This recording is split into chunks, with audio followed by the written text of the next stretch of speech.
세상을 바꾸는 관심 아는 척에서 시작합니다. 강원도와 원주를 이야기하는 풀뿌리 팟캐스트 원주 아는 척 2025년 2월 7일 금요일 151회 첫 번째 순서입니다. 책임 PD 조은주입니다. 에디터 조국인입니다.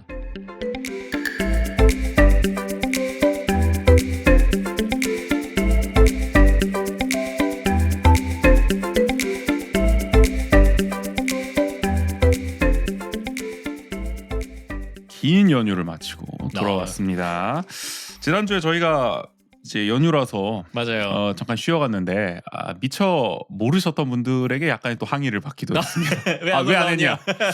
2부 방송을 끝까지 들으셨으면은 맞아요. 저희가 하신다고 말씀드렸는데 공지가 좀 부족했다. 네네. 대대적으로 좀 더 알릴 걸 그랬다는 사과의 말씀을 좀 드려보고요. 저희가 그래도 기다려 주신다는 게 감사할 따름이죠. 그럼요. 네. 또 이게 결방 한 질도 모르고 그냥 넘어가는 경우도 있지 않겠습니까? 맞아요, 누군가는 맞아요. 이렇게 저희 방송을 또 꼬박꼬박 들어주신다는 점에 또 감사의 말씀을 드리겠습니다. 항상 저희가 설 연휴, 추석 연휴 이럴 때는 좀 쉬어가고 있는데 이번 추석에는 그래도 뭔가 좀 방송을 해볼까 좀 고민도 하고 있습니다. 그래도 명절에 다른 유튜브들이나 팟캐스트 보면 다 올리더라고요. 그래도 뭔가 특집 방송인데 우리만 쉬어가니까 너무 편하게 하는 것 같아서 이번에 또 고민도 있습니다. 추석도 연휴가 길어가지고 맞아요. 미리 준비를 하거나 해야 될 것 같아요. 맞네. 이번에 추석도 좀 꽤 길고 그러니까 맞아요. 대체적으로 올해 연휴가 좀 길어가지고 다음에는 어쨌든 한번 준비를 해보겠습니다. 뭐라도 해보겠습니다. 뭐든 하겠고요. 근데 연휴 어떻게 보내셨어요? 굉장히 길었는데. 굉장히 길게 굉장히 육아하면서 그러니까 역시 뭐 전형적인 명절 노동을 또 하시기도 하셨고 본가 외가가 모두 원주이시잖아요. 네네. 그러다 보니까 다 구인 씨 집으로 모이는 거죠? 그렇죠. 결론적으로. 그리고 저희 그러니까 처가 식구들은 맞아. 그 아무래도 모일 공간이 그렇게 많지 않아가지고 보통 저희 집에 이렇게 다 같이 모이거든요. 거점이 가족들이. 되는 거예요. 네. 모이면 뭐 하세요? 모이면 이제 설이라서 이번에는 세배 드리고. 세배 다 하고. 네. 그리고 이게 식구가 좀 많다 보니까 밥 먹는 것도 이래요. 그러겠네. 준비하고 그다음에 저희 식탁이 좀 큰데 커도 식구가 많아가지고 다 한 번에 못 먹으니까 뭐 이 로테이션 진짜 먹고. 전형적인 그 대가족의 명절 풍경 그대로구나. 네네. 저희 집은 안 그런 지가 꽤 오래돼가지고 이런 모습이 진짜 이제 어렴풋한데 맞아요. 아직까지도 저희도 본가는 이제 저희 가족만 모여가지고 그렇게 그런 풍경을 이제 경험한 지 좀 오래됐었는데 이제 처가 식구들은 항상 그렇게 좀 많이 모여가지고 결혼하면 또 보통 그렇게 되나 봐요. 맞아요. 어쩔 수 없이 어쨌든 홈 경기장에서 이제 열리다 보니까 경기장 관리하시는데 굉장히 부단한 노력을 하셨다는 점. 아니 그게 그리고 그날 좀 어떤 일이 있었냐면은 제가 또 이렇게 가족들 오시니까 이렇게 겸사겸사 계속 미루고 있다가 이거 식구들 오시기 전에 머리를 좀 단정히 해야겠다. 그래서 이제 미용실에 갔다가 좀 시간이 걸리신다 그랬어요 분명히. 그래서 미용실 하고 이제 집에 가서 준비하면 되겠다 하고 문을 딱 열었는데 신발이 너무 많은 거예요. 이미 다들 와 계신 거예요? 이제 이미 다 도착을 하셔가지고 문을 열고 약간 정적 3초 제가 좀 당황해가지고 바로 인사를 못 드리고 안녕하세요. 뒤늦게 인사를 드렸던. 어제도 머리를 좀 단정히 하고 오셨습니다. 네네. 지난 방송하고 또 비교를 해보면 맞아요. 모처럼 좀 짧은 국인 씨의 모습, 단정한 국인 씨의 모습을 좀 확인할 수가 있고 연휴 지나면서 그렇고요. 저 같은 경우는 뭐 말씀드린 대로 이제 부산을 다녀왔습니다. 부산 여행을 또 가족하고. 최근에 좀 가족들하고 좀 많이 가는 것 같아요. 그러니까 작년부터 삿포로를 가기도 하고. 또 울릉도를 갔었지. 네네. 맞죠. 그리고 이제 또 부산을 갔었는데 근데 이제 국인 씨 고향이잖아요. 홈타운이죠. 네, 부산. 근데 굉장히 춥던데요 이번에. 그래요? 전국적으로 추웠잖아요 그때 명절이. 부산 그래도 따뜻한 지역인데. 아니요, 전국에 눈이 오고 난리가 나서 그런지 부산도 만만치가 않았습니다. 굉장히 바람이 많이 불어가지고 저희가 이제 해운대 쪽을 주로 갔었는데 바닷바람이 이제 장난이 아니더라고요. 맞아요. 바닷가는 좀 이렇게 바람이 좀 심해요. 심한 정도가 아니라니까요.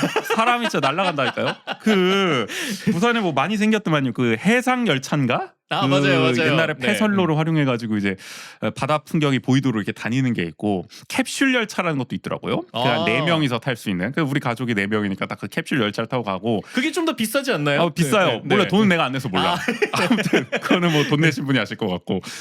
뭐 그런 걸 타고 다니는데 이제 거점 공간마다 이렇게 내려가지고 구경을 하는 거예요. 근데 이제 해상 전망대 같은 게 이제 있을 거 아닙니까? 이제 바다를 이렇게 볼 수 있도록 좀 이렇게 세워 놓은 거죠. 바다 위에 전망대가 이렇게 있다고 보면 되는 거죠. 육지부터 이렇게 연결이 돼가지고. 사실 바닥까지 걸어볼 수 있도록. 그 뭐라고 하던데 하여튼 그 데크 같이 약간 데크 같이 있어요. 근데 바람이 너무 세니까 내가 근데 그런 적이 없어요. 내가 그래도 아무리 그래도 전망대 끝까지는 가볼 거 아니에요. 기왕 왔는데. 그쵸. 근데 못 가겠는 거야. 도저히 바람이 너무 세. 진짜 저긴 안 되겠다. 날아갈 것 같아. 이거 문자 그대로 휴대폰을 손에 쥐고 손에 쥐고 있는 휴대폰이 날아갈 것 같은 거야.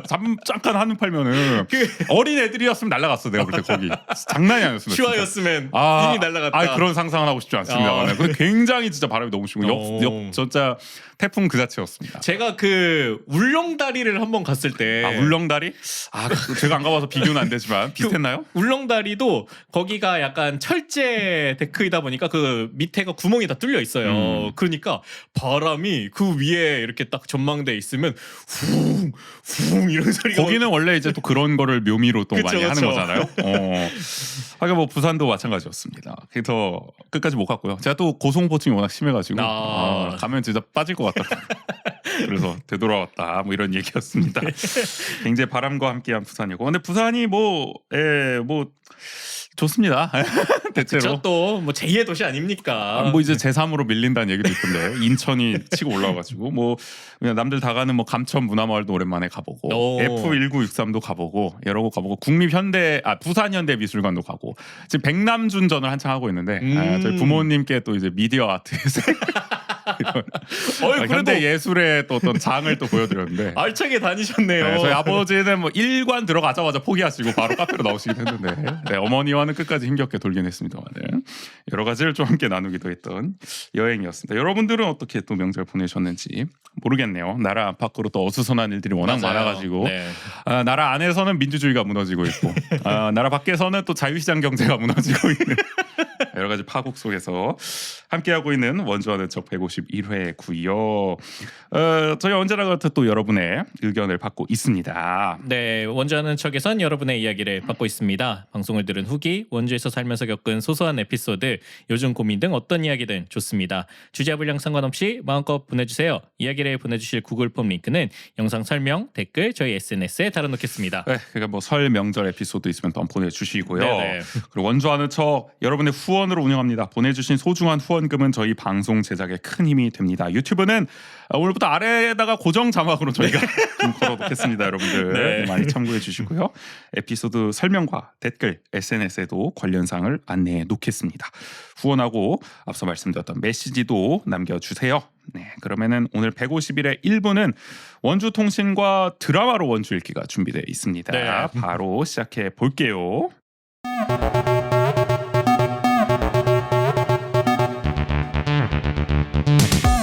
한 주간 원주의 중요한 뉴스를 논평합니다. 원주통신.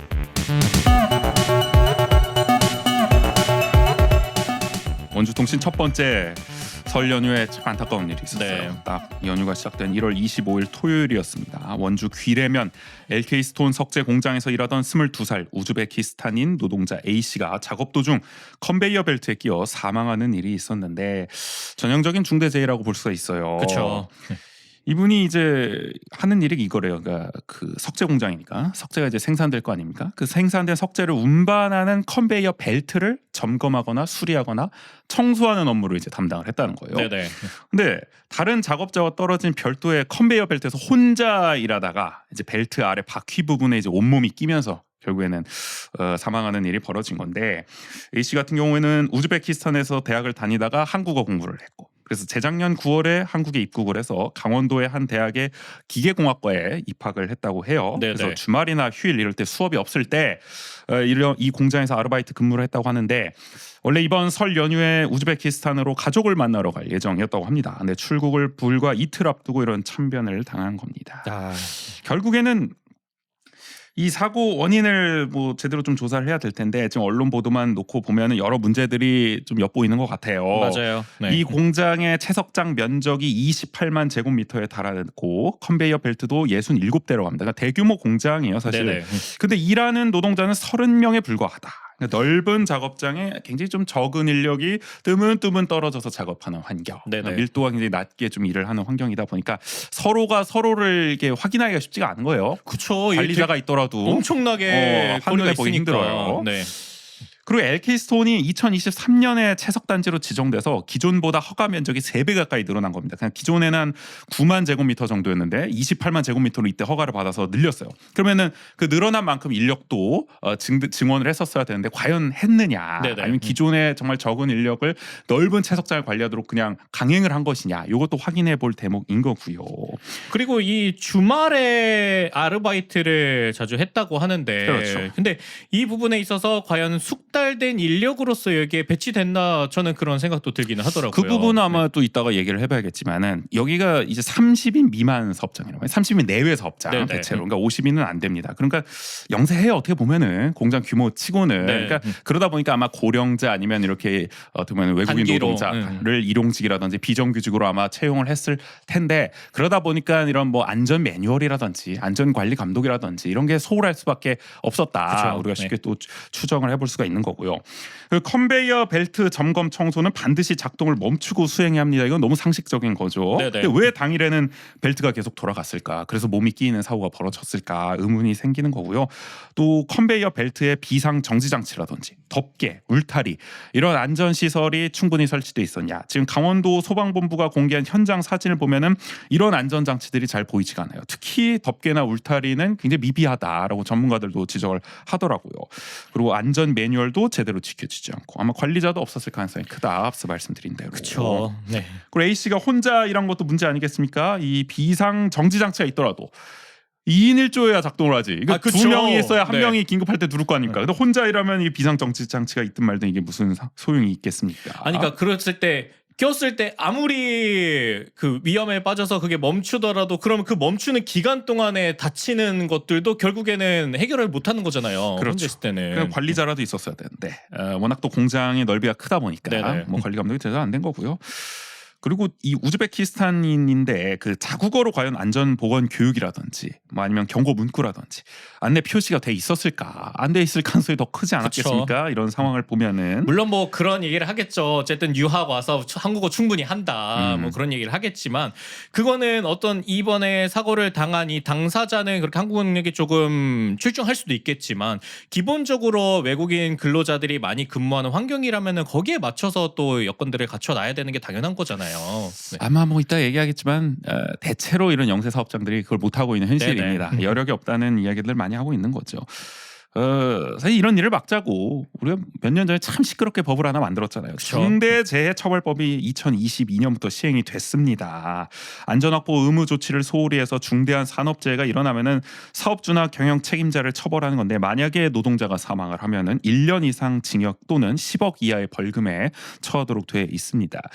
이 법이 제정된 거는 7년 전에 태안 화력발전소 노동자였던 김용균 씨가 사망하는 사고가 벌어지면서 이게 도화선이 됐었죠. 당시 김 씨도 새벽에 혼자 일하다가 컨베이어 벨트에 끼어 숨졌는데 이번 A 씨 사망 사고와 너무 닮아 있다. 네네. 판박이다라는 지적이 노동계를 통해서 나오고 있습니다.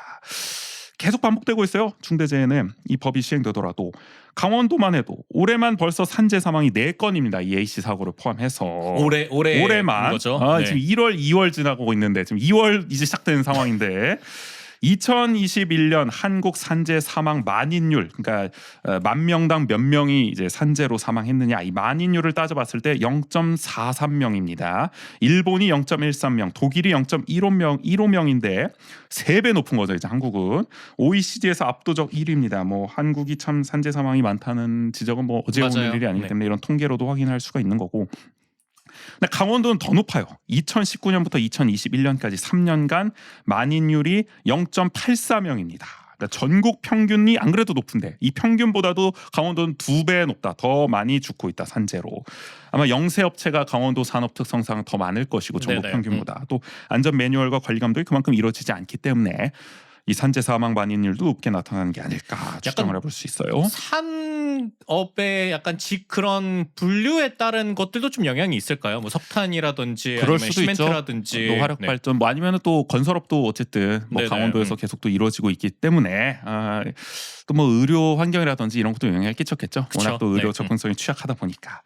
그 이외에 중대 재해가 반복이 되느냐, 뭐 언론을 통해서 늘상 얘기가 나오지만 저희도 한번 되짚어 보면은 뭐 위험의 외주화 이주화라는 말이 요새 많이 나오고 있습니다. 일용직이라든지 비정규직 이런 어떻게 보면 노동 취약계층에게 점점 이런 위험한 일들이 외주화되고 있고 네네. 떠맡겨지고 있고 또 고령자 중심으로 또 전환이 되고 있고 또 이렇게 외국인 어떤 이주 노동자에게 이제는 이주화까지 되고 있다라는 맞아요. 이야기가 그렇게 나오고 있는 거고요. 그 제가 작년에 이제 문막에서 주민분들이랑 같이 프로젝트를 한 적이 있는데 문화기획 프로젝트였죠. 네네. 그 어떤 주민분들이 스스로 문화 기획을 해서 그걸 같이 좀 실행하는 프로젝트를 한 적이 있는데 문막 주민분들과 이렇게 얘기를 나눴을 때 그 동아공단 있잖아요. 네, 동아상업공단. 거기에도 외국인 근로자분들이 굉장히 많다고 하더라고요. 없는 곳을 찾기가 힘들죠, 맞아요. 사실은. 네. 그래서 이게 외국인 근로자와의 관계라든지 아니면은 그 외국인 근로자 중에서도 이제 뭐 불법 체류자라든지 그런 문제들이 문막 전체 주민들이 체감하는 우리 지역의 문제일 정도로 어떻게 보면 그런 모습들이 우리 원주에서도 가깝게 찾아볼 수 있는 모습이라는 거죠. 그런 외주화라든지 이주화라든지 이런 부분들이. 그럴 수밖에 없는 게 우리 저기 원도심만 가더라도 이제 어떻게 보면 중앙아시아 쪽에서 온 외국인 노동자를 흔히 만나볼 수가 있습니다. 맞아요. 뭐 우산동도 네. 마찬가지고요. 그러다 보니까 어떻게 보면은 뭐 우즈베키스탄 식당도 등장을 하고 네네. 여러 가지 이제 외국 음식들을 파는 식당들이 또 나오고 있는 것도 그만큼 한국에 이주 노동자들이 많이 오고 있다라는 것을 이제 쉽게 알 수 있는 거 그쵸. 아니겠습니까? 네.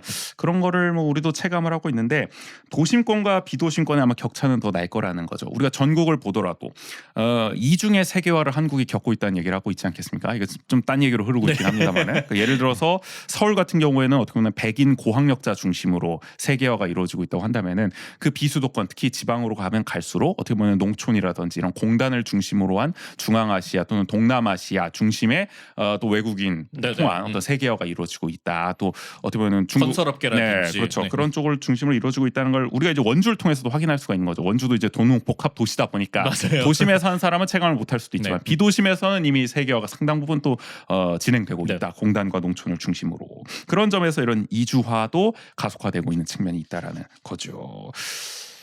그 예방 조치와 처벌이 제대로 이루어지지 않는 게 이제 가장 큰 문제겠죠. 중대재해처벌법이 시행된 지난 3년간 사망한 노동자가 전국적으로 1,200여 명인데 그러면 이 엄격한 처벌이 이루어졌어야 되는 거 아닙니까? 그런데 이 사업주한테는 대부분 집행유예와 한 수천만 원대 벌금형으로 끝났다. 네네. 그러니까 돈만 내면은 이게 처벌도 면하게 되는 상황 아니겠습니까? 그러니까 그쵸. 이게 사실은 징역형을 살게 해가지고 정말 경각심을 갖고 안전 예방 조치를 해라라는 게 이 법의 취지인데 뭐 사법당국, 수사당국이 이렇게 손방망이 처벌을 하니까 이행이 안 되고 있는 거죠. 맞아요. 이 법의 취지대로. 저도 기사를 보니까 그러니까 근데 검찰의 수사 자체도 되게 그 신속하게 이루어지는 게 아니라 시간이 계속 늘어진다고 하더라고요. 그렇죠. 그래서 그러면은 뭐 기소가 제대로 되겠습니까? 맞아요. 네. 그러니까 의지가 없는 거죠. 기본적으로 네네. 수사 당국도 이거에 대한 우선순위를 그렇게 높게 보지 않고 있는 거고.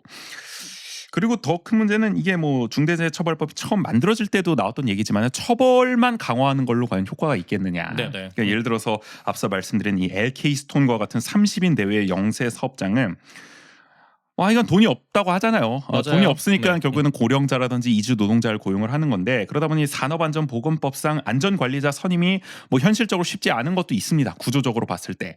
그러니까 이런 산재 예방을 위한 정부 지원이 어떻게 보면 영세 사업장을 중심으로는 필요할 수도 있는 거예요. 특히 50인 미만 사업장은 자체적으로 이런 산업안전관리자를 고용하기가 힘드니까. 그렇죠. 그리고 그러니까 이런 곳에 있어서는 이런 법의 적용이나 그런 이제 범위가 되게 이렇게 50인 미만, 뭐 30인 미만 이렇게 내려갈수록 더 예외되는 경우도 많잖아요. 맞아요. 네. 그런 게 이제 역시 법에 어떻게 보면은 구멍, 사각지대가 있다는 거고 뭐 계속 말씀을 드리겠지만은 일단 산재 예방 예산을 한번 볼게요. 정부 지원이 절실하다는 얘기가 나온 이유가 뭐냐면은 산재 보상 보험 기금에서 산재 예방 예산을 쓰고 있거든요. 근데 정부가 원래는 산재 보상법에 따라서 3% 범위에서 예산을 출연해 줘야 돼요. 그러니까 정부 예산이 이 기금에 3% 정도 들어가 줘야 되는 건데 네네.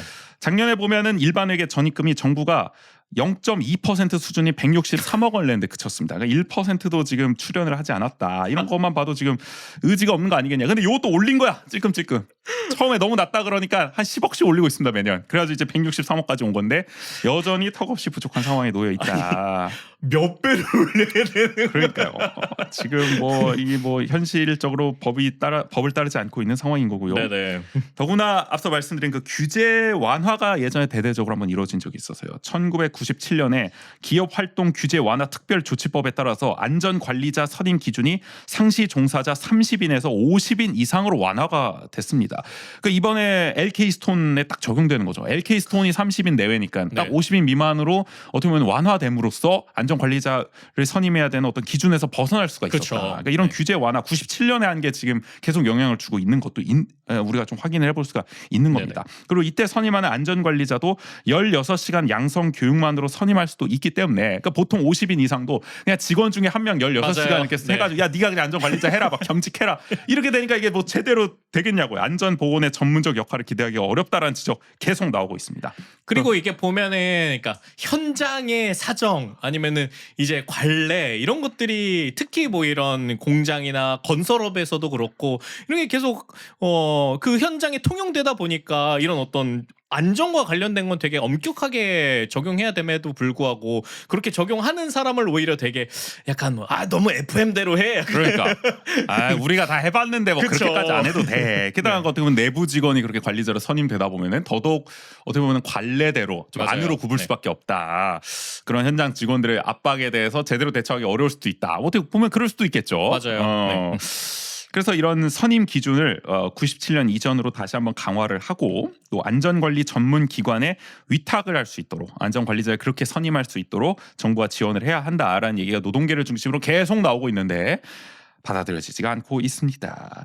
그리고 영세 사업장 실정에 맞는 안전 매뉴얼, 체크리스트를 노동당국이 충분한 시간과 예산을 들여서 만들 필요가 있어요. 지금 정부가 일괄 배포하고 있는 안전보건관리체계 가이드북, 뭐 중대재해처벌법 해설서, 업종별 자율점검표 이런 게 있다고는 하는데 이 50인 미만 사업장에서 얼마나 진지하게 받아들여지고 있을까? 맞아요. 이 자율 점검표 이거 뭐 확인은 제대로 하겠습니까? 뭐 그냥 대충 체크 표시하고 끝나는 거 아니겠습니까? 이거 뭐 누가 알겠습니까? 이거 관리 감독 안 하면은. 예전에 그러니까 물론 완전히 동일한 건 아니겠지만 보통 아르바이트 하고 이러다 보면은 그 만약에 가게 화장실에 보면 뭐 이렇게 체크리스트가 항상 그렇죠. 있어요. 그럼 그거 꼼꼼히 하는 경우 잘 없거든요. 바쁘다 보면은 또 그냥 가라로 하는 경우도 네네. 분명히 있을 것이고 그러니까 이런 게 실효성이 없다는 겁니다. 그러니까 영세 사업장 실정에 맞게 무엇을 지켜야 하는지만 맞아요. 좀 핵심만 담아가지고 알기 쉽게끔 좀 정리할 필요가 있지 않겠느냐.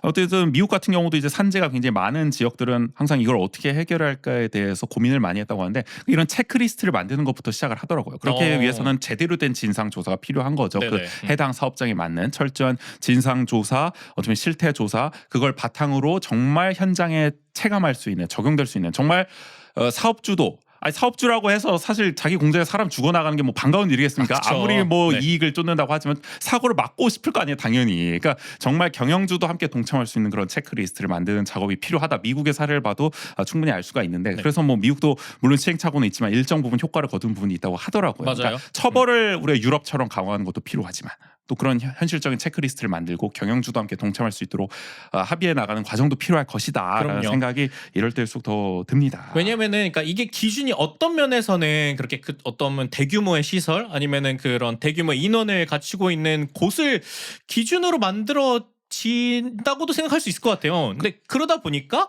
이게 계속 예외를 두는 게 그 실정에 맞게끔 잘 적용될 수 있는 단계로 오히려 밑에서부터 올라오는 건 어떨지 이런 생각이 드는 거죠. 네. 제가 옛날에 그래서 저 노동 상담 교육을 받으러 갔을 때도 그 노무사분이 그런 얘기를 하더라고요. 우리나라는 왜 맨날 노동법을 바꾸면 적용을 500인 이상부터 시작하냐.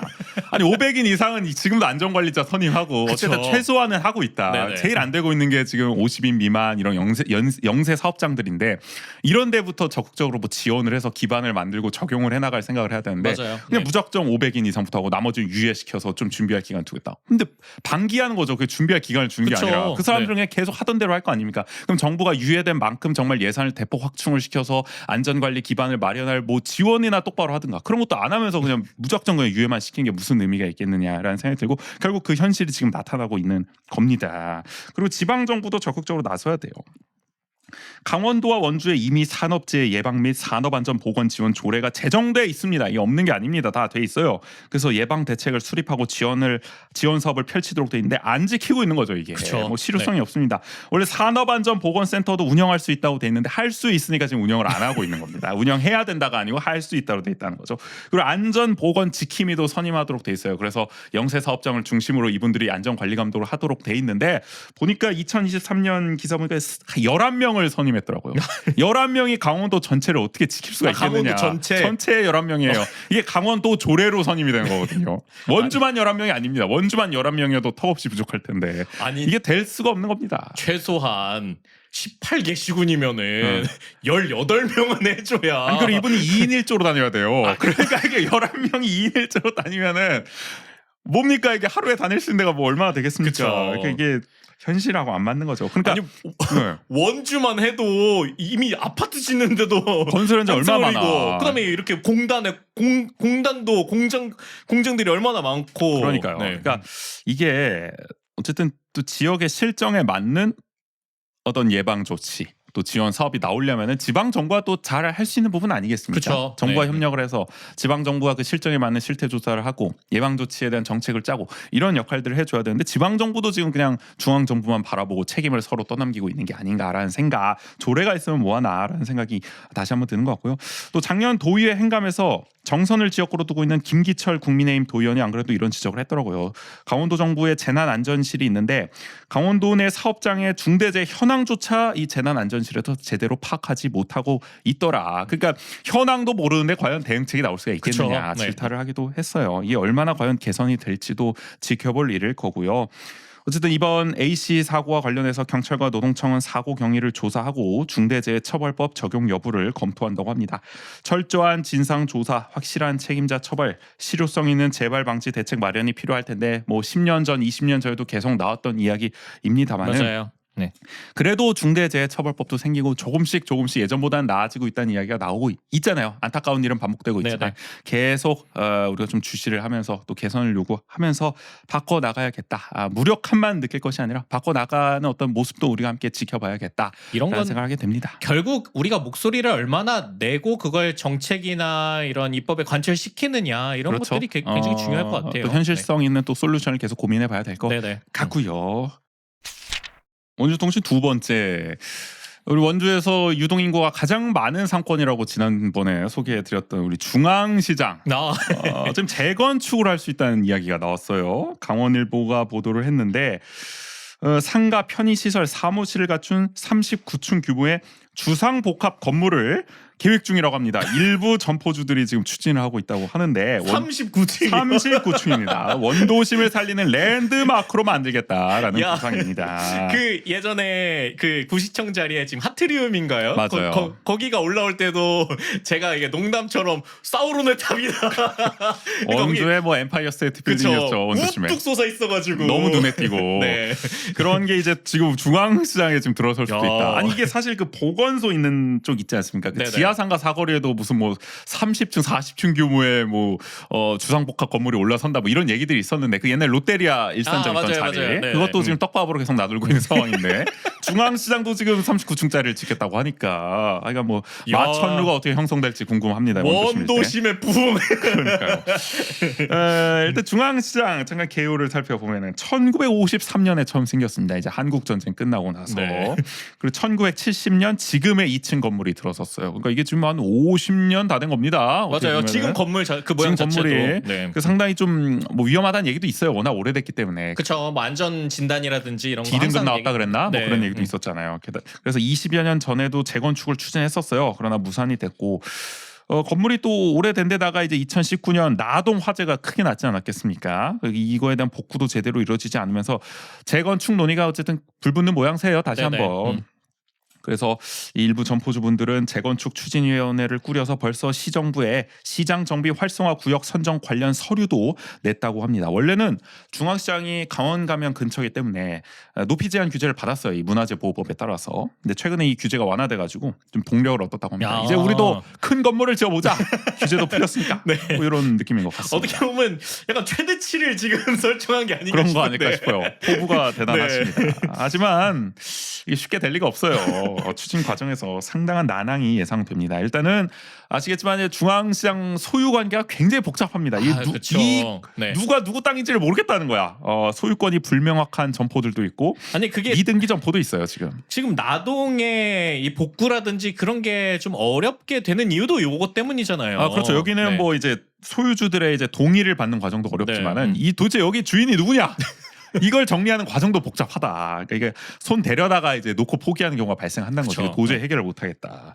그리고 세입자들의 의견도 반영을 해야 됩니다. 그러니까 점포주들이야 뭐 다 동의하겠지만 뭐 재건축한다는데 이 세입자들은 쫓겨나야 될 판이거든요. 이거 공사하는 기간 동안 뭐 나중에 계속 장사할 수 있을지 없을지 모르는 상황이니까 그렇죠. 그래서 반대할 수도 있는 상황이고요. 또 왜냐면 여기가 그래도 저희도 계속 얘기하지만 유동 인구가 많은 곳이기 때문에 그렇죠. 또 자유시장, 중앙시장 그 라인 1층에 있는 곳들은 엄청 이 기간 동안에 그럼 우리 어디서 장사하냐 이런 얘기를 할 수밖에 없는 거죠. 그리고 주상복합이 되면은 사실 예전에 장사하던 그 점포 그대로 장사를 하지 못할 가능성이 더 클 것이고요. 네네.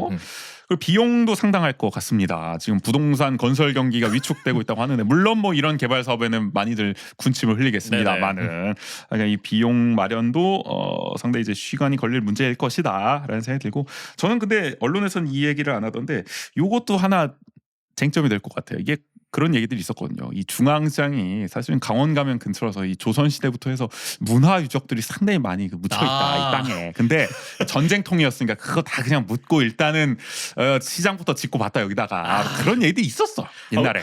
왜냐면은 가능성 있는 게 제가 막 강원 가명 이렇게 찾아봤을 때 그 강원 가명의 그 뭐 경복궁도 그런 얘기가 있잖아요. 그렇죠. 경복궁이 지금 모양보다 훨씬 더 컸다. 그건 얘기가 아니라 뭐 실제죠. 그렇죠. 뭐 실화입니다. 근데 강원 가명도 지금 거의 원주역까지 그 일대였다. 그렇겠죠. 그런 얘기가 있으니까. 아니 우리 저 강원 가면은 뭐 조그만하게 저 박물관 같은 거 하나 돼 있잖아요. 맞아요. 미니어처 네. 같은 걸로 이제 옛날 강원 가명의 모습을 이제 해놓은 게 있는데 그거 봐도 면적이 상당하지 그렇죠. 않겠습니까? 네. 중앙시장 일대도 포함이 될 거고 그 안에 어떤 유적들이 묻혀 있을지가 모른다. 그래서 이 중앙시장 리모델링 할 때 문화유적 조사해야 된다라는 얘기도 있었어요. 대대적으로 이참에 다 발굴을 해서 역사박물관에 뭐 전시를 하든 그렇게 해야 된다라는 얘기가 있었기 때문에 요거 만약에 문화유적 조사 들어가면은 시간 상당히 걸릴 수 있다. 우리 레고랜드 때 보지 않았겠습니까? 맞아요. 아니 그런 변수예요. 종로 종각 일대도 그래서 재건축을 해야 되는데 망설이거나 못하는 경우도 많다고 하더라고요. 그럴 수 있어요. 네. 요것도 제가 볼 때는 그래서 한번 따져볼 문제일 것이다라는 생각이 듭니다. 근데 이런 생각도 들어요. 이게 39층 건물이 들어서면 이게 잘 될까? 우리 생각도 있는데 좀 과하지 않나? 네. 뭐 이런 것도 있으니까 주상복합이란 말이에요. 맞아요. 그러니까 이게 네. 그냥 단순히 뭐 상가만 이렇게 짓겠다는 게 아니라 여기 살 사람도 있어야 그쵸. 되는 거고 네. 사무실도 들어가야 되는 거고 이게 공실이 안 날까요? 이게 아무리 유동인구가 많다지만 또 주거와 상업은 또 다른 문제인 건데. 물론 이게 오래되긴 했지만 그 건너편에 있는 자유시장도 나름 주상복합. 그렇죠. 근데- 굉장히 높은 지금 자유시장을 짓겠다는 거잖아요. 잘 될까 나는 좀 그거보다 더 의문이 높고 있어. 아니 그리고 저는 사실 이 얘기를 들었을 때 바로 떠올랐던 게 도용 쇼핑 도영 쇼핑. 이거든요. 거긴 어떻게 되고 있는 거야? 뭐 다시 한다더니. 아니 거긴 잠깐 작년부터 무소식이야? 하반기에 새로운 모습으로 찾아뵙겠습니다라 그러니까. 그랬는데 언제 새로운 모습을 볼 수 있나요? 아직 못 봐서. 그렇죠. 근데 그렇다는 거는 어쨌든 그러니까 모집은 하고 있는 걸로 알고 있는데 그렇죠. 근데 그만큼 또 모집이 안 되고 있기 때문에 지금 세 단장을 못 하고 있는 거라고 생각이 들어요. 까딱 잘못하면 그렇게 엎어질 수도 있다는 네네. 말이에요. 뭐 영동포화도 마찬가지고. 그쵸. 그리고 우리 네. 뭐 터미널 건물도 지금 뭐 이게 공실이 상당한데 네네. 중앙시장에 39층 주상복합이면 우리 터미널이 뭐 한 8층 되나 그거? 그 정도인데 네. 39층이도 될까? 나는 좀 걱정은 있습니다. 그리고 이게 어쨌든 이곳 중앙시장 어떻게 보면 상인들을 정말 위한 길인지 이 중앙시장에 거주하는 분들을 위한 길인지도 네네. 사실은 의문이 있어요. 누구에게 이익이 가는 과연 재건축일 것이냐 따져볼 문제입니다. 그리고 이곳이 어쨌든 주상복합이라 그랬을 때는 주거지로 매력적인 곳이냐라는 것들도 좀 생각을 해봐야 하지 않을까. 그런 것도 있을 네. 거고요. 그래도 중앙동에 유동인구가 많긴 하지만 이곳이 점점 더 주거지로서의 매력보다는 뭐 복원이라든지 상업적인 측면 때문에 그래도 유동인구를 유지하고 있는 거라고 생각을 한다면은 오히려 사람이 너무 많이 다니면 주거지로서의 매력이 더 떨어질 수도 있단 그렇죠. 말이죠. 유동인구가 너무 많을 네네. 경우에는 그리고 여기가 뭐 어쨌든 주차가 그렇게 편한 곳도 아닐 맞아요. 거고요. 네. 모르겠습니다. 너무 좀 뭐 걱정부터 하는 게 기울지는 모르겠습니다만은 여러분들 어떻게 생각하시는지 모르겠네요. 저희는 어쨌든 좀 그렇게 반신반의합니다. 네네. 그러니까 오히려 주상 복합보다는 전문 상업 시설로서 리모델링을 좀 꾸리는 게 그 어떨지. 39층까지 할 필요가 있나? 그러니까요. 몰라요. 아무튼 네. 네. 시정부는 그래서인지 신중한 반응이더라고요. 점포주 입장과 지역사회 반응을 면밀히 검토 중이라고 하는데 네. 뭐 어쨌든 이러나 저러나 빨리 복구가 됐으면 좋겠습니다. 맞아요. 나동이 이제 화재 이후에 정말 오랫동안 말 그대로 방치되고 있습니다. 그렇죠.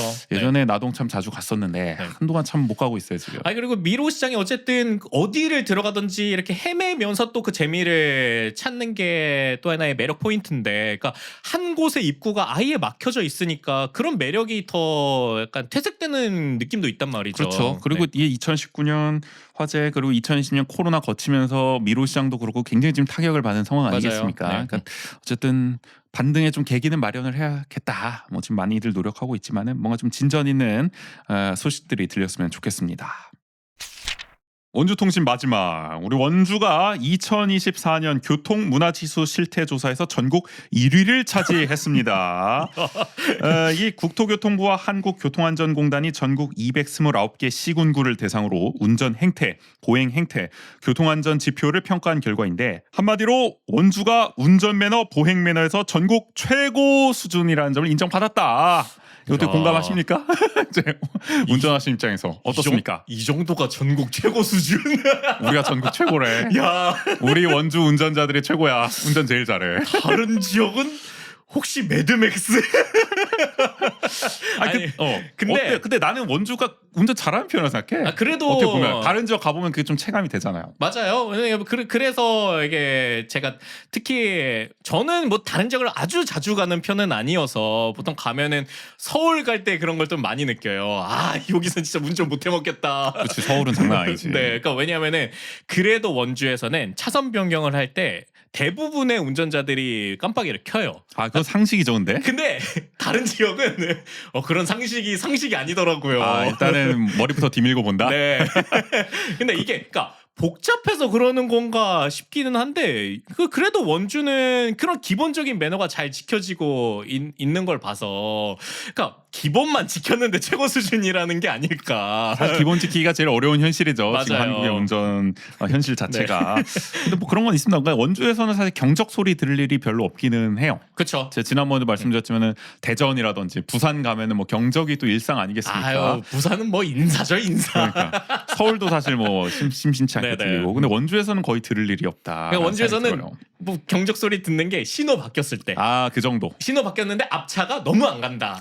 옛날에 그런 거 있었잖아. 앞차가 이제 경차일 때와 외제차일 때 맞아요. 경적 텀 차이가 있다. 경차일 때 막 1초도 안 돼서 막 눌리는데 외제차는 한 10초 기다려 주더라. 맞아요. 그런 얘기도 네. 있었는데, 그러니까 원주는 대체적으로 그런 거는 또 잘 해주는 편이다. 아마 맞아요. 그것도 좀 여유를 좀 갖고 해주지 않을까. 그쵸? 경적 같은 네. 경우에도 만약 하더라도. 그리고 그러니까 그런 것도 있을 것 같아요. 그러니까 기본적으로 원주에서 교통 체증이 그렇게 자주 있는 편은 아니다 보니까 최근에 좀 늘고 있긴 합니다만은 네네. 뭐 서울 대전에 비할 바는 아니에요. 대전도 맞아요. 상당히 많이 막히더라고요. 그러니까 그러다 보니까 좀 너그럽다 그래야 되나? 그렇죠. 없지 않아 있다. 그러니까 차가 막 복잡스럽지 않으니까 그런 기본적인 매너들도 잘 지킬 수 있는 여건이 그래도 갖춰진다는 거죠. 그리고 예전보다 도로가 잘 뚫렸어요. 맞아요. 사실 10년, 네. 20년 전 생각해 보면은 원주가 이렇게 삥 돌아가는 되는 경우도 상당히 많았었고 네네. 불편했는데 요새는 도로를 또 많이 편하게 또 확장을 하다 보니까 운전하는 입장에서는 많이 수월해졌다. 네.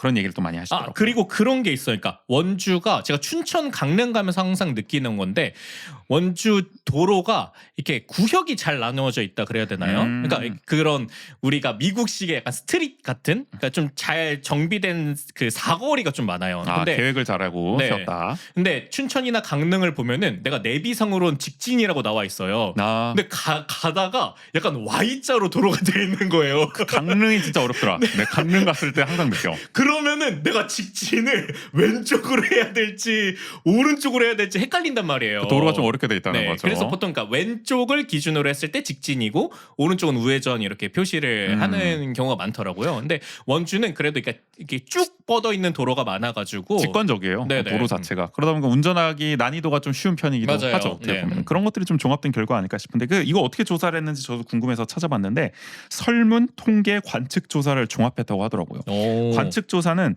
아까 지자체 229개라고 했잖아요. 여기 지자체별로 3곳 또는 7곳 최대 잡아가지고 해당 도시의 대표 건물 주변 도로에서 해간 관측을 했다고 합니다. 이 교통안전공단에서. 그래서 운전자 신호 준수율, 횡단보도 정지선 준수율, 방향 지시 등 점등률, 안전띠 착용률, 이륜차 승차자 안전모 착용률 등을 직접 눈으로 보고 기록을 했다. 옛날 양심 냉장고 거의 그런 거 찍은 거지. 교통공단에서 229곳을 다 그렇게 했다. 지자체별로 3곳에서 7곳을 최대로 꼽아가지고 대단한 그렇다. 작업을 한 겁니다. 신뢰도가 확 올라가는데요, 이거. 열심히 하신 거예요, 네. 분들이. 두 눈으로 직접 봤다 그러니까요. 이거잖아요. 그 설문조사는 이제 운전 중 스마트기기 미사용 준수율, 음주운전 금지 준수율, 제한속도 준수율 등을 했다고 하는데, 근데 이거 솔직하게 응답하나? 나 이거 잘 그쵸. 모르겠- 아니. 나 속도 잘 지킵니다. 이거 했는데 잘 안 지킵니다. 이렇게 응답하신 분이. 내가 정확히 근데 어떻게 설문조사를 했는지는 모르겠어. 그런 거를 이제 약간 그 통계상의 오류나 이런 것들을 실측과 이제 약간 교차 검증하면서 물론 이제 전문가 체크하는 게 분들이니까 아닐지. 아마 그런 불성실 응답 같은 네네. 거 이런 것도 다 감안을 해서 하셨겠죠. 정확한 설계 모형은 제가 모르겠습니다만 네네. 하여간 이건 설문조사로 했다고 하더라고요. 그리고 지자체 교통안전 행정 노력도는 지자체 제출 자료로 이제 판단을 했고요. 그러니까 예를 들어서 뭐 전담부서가 있느냐 교통안전을 네네. 위한, 또는 교통안전 예산을 얼마나 쓰고 있느냐 이런 거를 제출하도록 했다는 거죠. 그리고 교통사고 사상자 수 등은 통계 자료를 활용했다고 합니다. 그래서 관측 설문은 작년 7월부터 10월까지 했고, 통계는 2023년 7월부터 작년 6월까지 자료를 썼고요. 지자체 실적은 작년 10월을 기준으로 삼았다고 합니다.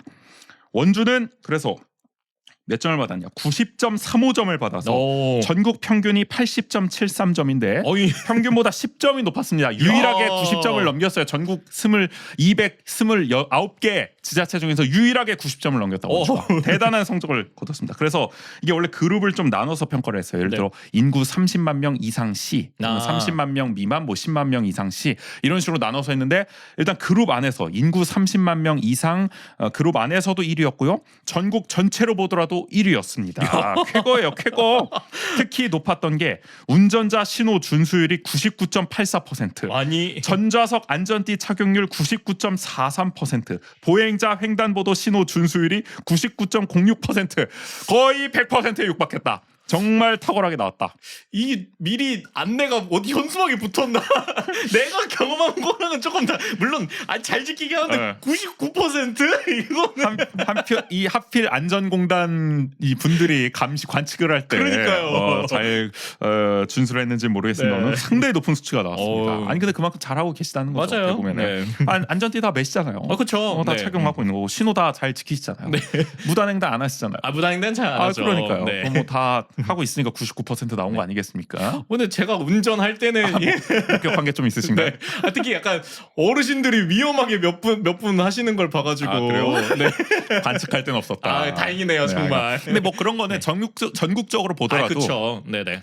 그리고 원주는 이게 비교적 봐야 되는 거죠. 다른 지역은 원주보다 더 비일비재하다. 그러니까 원주는 지금 99% 나왔는데도 이 우리 체감상은 더 네네. 있다고 느껴지는데. 근데 그리고 원주가 그런 게 되게 빠르긴 해요. 그러니까 막 무단횡단을 많이 하시잖아요. 아유. 근데 그래가지고 주요 도로를 보면은 무단횡단을 하지 못하게 이렇게 그 펜스를 또 빨리빨리 치더라고요. 펜스를 치고 또 그런 것도 이거 저거 뭐야, 내려왔다 올라가는 뭐 그런 것도 있지 않나? 원주엔 없나? 원주에 그런 것까지 너 어디서 봤지? 그 원주에서 본 게 남양주에서 모르겠는데. 봤나? 아니 그리고 그 왜 건널목 건널 때 나오는 내림막 같은 게 있었는데 차단봉이 없나? 아닌가? 딴 건가 봐. 근데 약간 그런 건 좀 있는 것 같아요. 제가 왜 이렇게 이런 것들이 또 잘 지켜지고 높게 나올까를 생각해 봤을 때 원주가 이렇게 도로교통공단이 혁신도시에 있잖아요. 있죠. 저희 집 근처에 있어요. 네, 그래가지고 뭔가 그런 새로운 도로 정책을 이제 만들려고 할 때 그게 어쨌든 시뮬레이션을 해야 되잖아요. 그래서 그런 게 원주에서 이루어지는 경우도 많다고 하더라고요. 원주가 테스트 베드입니까? 네네, 약간 새로운. 근데 그래서 그런지 그런 새로운 것들을 좀 자주 적용하고 그리고 거기에 대해서 막 바뀌고 이러다 보니까 그런 것들을 빨리빨리 적응하려는 노력들이 운전자든 보행자든 좀 있는 것 같아요. 그래요? 네. 그리고 난 그런 거 모르고 그냥 보행하고 있는데. 아니면 속도 같은 것도 30, 50이 처음 도입될 때 그것도 원주에서 좀 빠르게 주요 도로에서 좀 적용이 선진적으로. 됐었고, 근데 그게 이제 어느 정도 됐다가 너무 이게 오히려 사고율이 좀 높아진다, 그러니까 급감속하거나 그러다 보니까 좀 유예 적용, 그러니까 또 바꿔서 또 적용을 해보고 그런 것들도 있고, 그리고 원주에 최근에 그 보행 신호등 남은 시간, 그 빨간불에서 남은 시간도 알려주기도 하고. 그 저거 보행 신호등에 네네. 이제 숫자 표기가 되죠. 막 맞아요. 40초 네. 남았다, 네. 30초 남았다. 이제는 저거 운전 신호등에도 그걸 달자는 얘기가 있더라고요. 맞아요. 네네. 딜레마 존에서 하여간 가속을 할지 감속을 할지 그쵸. 고민하는 것 때문에 사고가 또 난다고 하니까. 네. 근데 그런 거는 이제 국토교통부에서 지금은 좀 국토교통부이네. 네네. 국토교통부에서 좀 사업을 확대하고 있는 것 같고 원주도 좀 차차 확대 적용을 해 나가는 상황이지 맞아요. 네. 않을까라는 생각이 듭니다.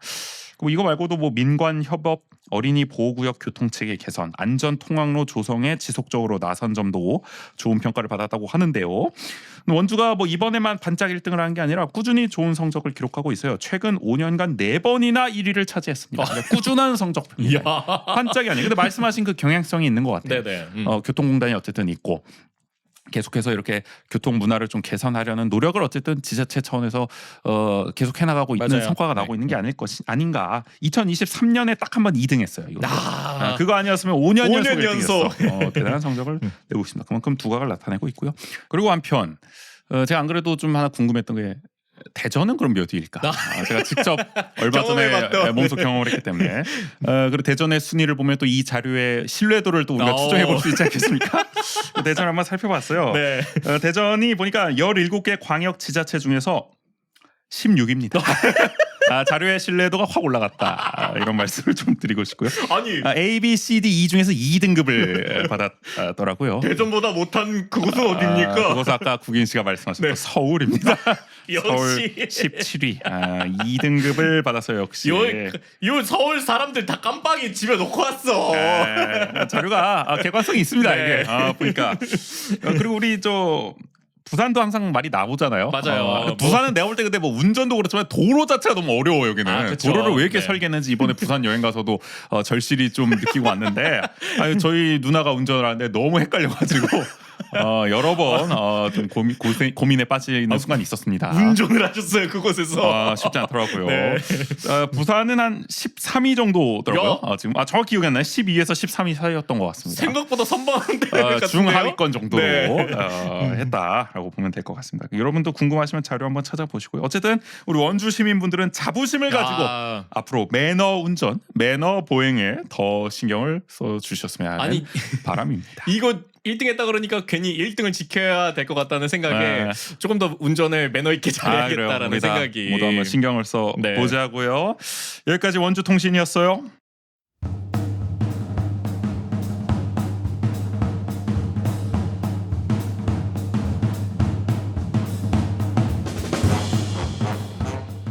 드라마를 보고 원주를 비평하다. 드라마로 원주 읽기.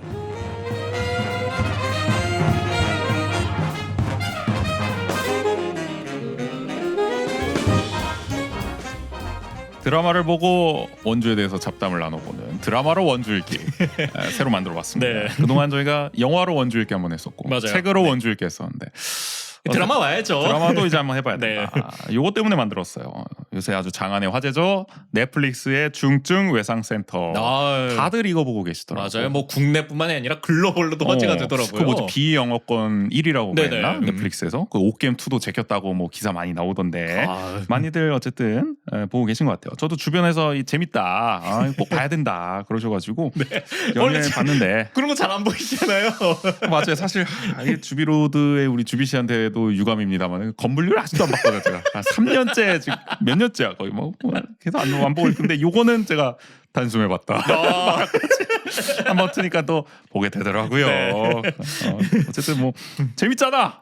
아유, 그럼 재밌어요. 재밌으니까는 볼 수밖에 없더라고 이거는. 아니, 저도 이렇게 봐야지는 생각했는데 진짜 1화 보니까 8화까지 쭉 보게 되더라고요. 되게 그러니까 내용이 답답함이 없잖아요. 많이들 그거를 맞아요. 이제 칭송을 네. 하고 있는데 정말 통쾌하면서도 어떻게 보면 경쾌하게 활극을 펼쳐 나간다. 우리가 그동안 정말 고질적인 어떤 클리셰 같은 답답한 요소들을 다 걷어치워 버렸잖아요. 그러니까 뭐 꼭 빌런과의 갈등이 그렇죠. 있고 물론 뭐 이 갈등이 있긴 하지만 뜬금없는 네. 뭐 러브라인 이런 것도 맞아요. 나오고. 맞아. 그거 없어서 좋았다. 뭐 네. K 러브라인 없어서 좋았다. 그러니까 이런 뭐 것도 억가를 있고. 당한다든지 뭐 이런 것도 다 있는데 되게 현실성 있게 네네. 픽진성을 살리면서 잘 만들었다라는 맞아요. 생각이 네. 듭니다. 저도 이게 이 드라마가 이렇게 주변에서 막 이렇게 재밌다. 그리고 특히 뭐 유튜브에서도 엄청 화제가 되고 많이 있잖아요. 뜨더만 막 내용 요약 뭐 1화 4화 정리 뭐 뭐 이런 리뷰 거. 뭐 그다음에 뭐 설정 뭐 그러니까. 비하인드 이런 게 올라와서 또 있긴 한데 저는 원래부터 이 원작에 관심이 있어가지고 이 드라마까지 오게 된 케이스거든요. 이게 원래 웹소설 그리고 웹툰이 원작인 거잖아요. 맞아요. 근데 제가 이게 되게 웹소설을 많이 보는데 요즘 즐겨 보고 있는 작품의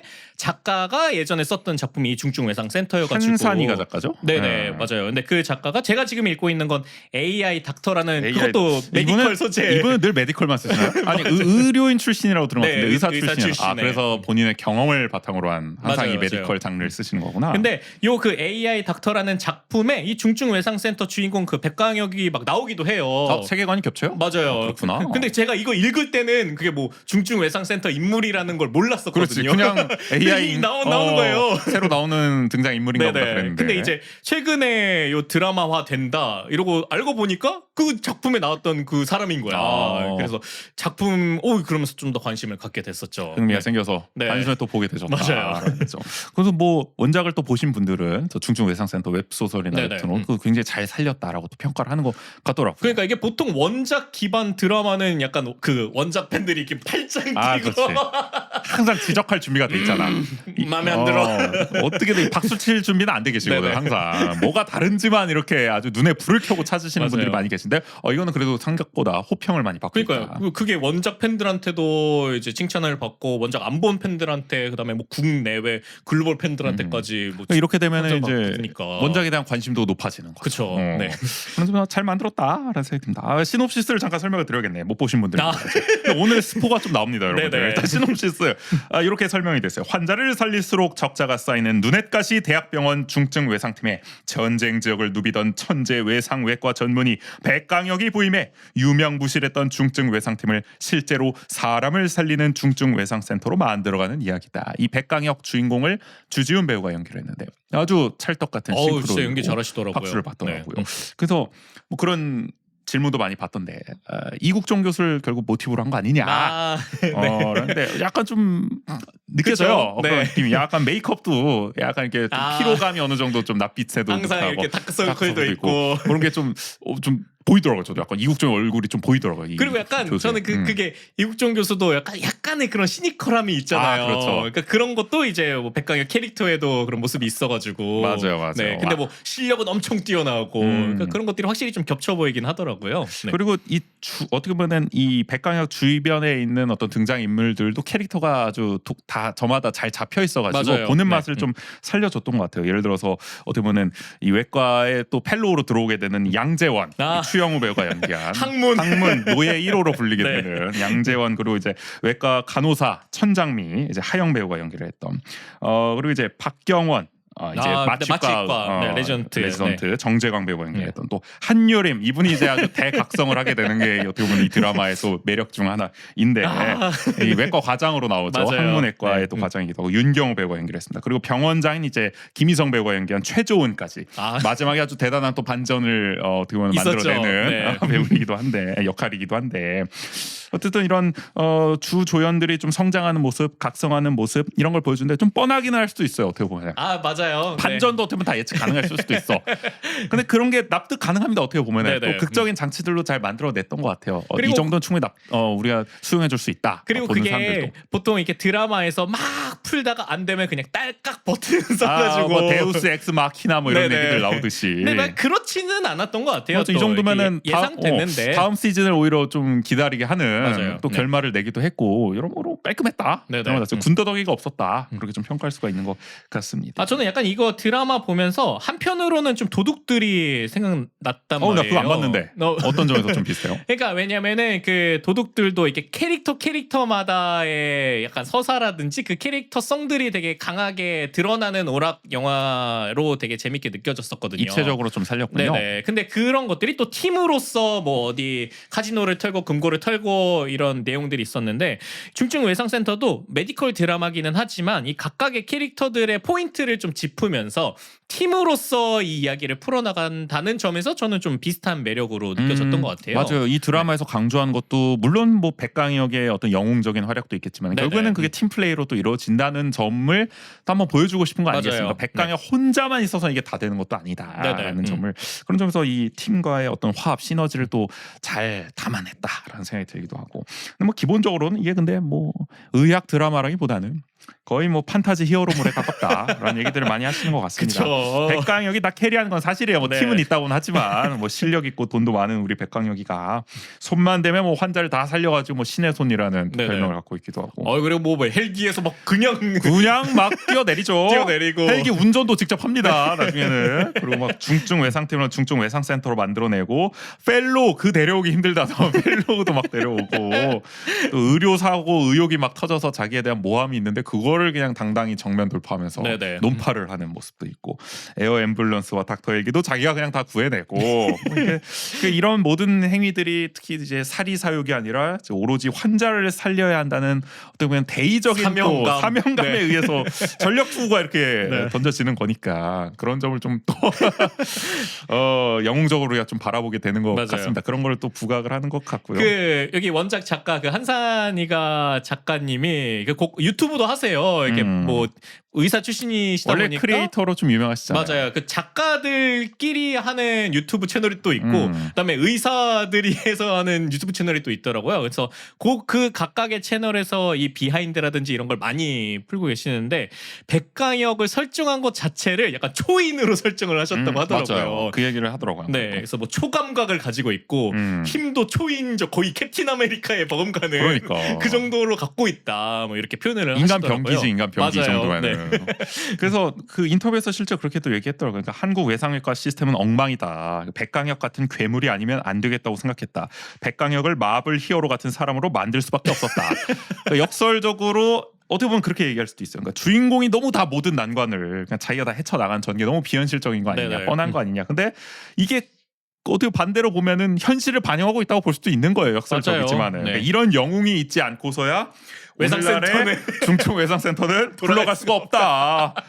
이걸 보여준다. 우리 이국종 선생님만 봐도 맞아요. 얼마나 고생을 하시다가 네. 정말 그도 거의 백강혁에 준하는 초인이에요. 백강혁 그 자체 아니었겠습니까? 그런 거를 오히려 드라마는 현실성 있게 담아낸 것이 아니겠느냐. 이 백강혁을 초인으로 그림으로써 그런 생각이 들더라고요.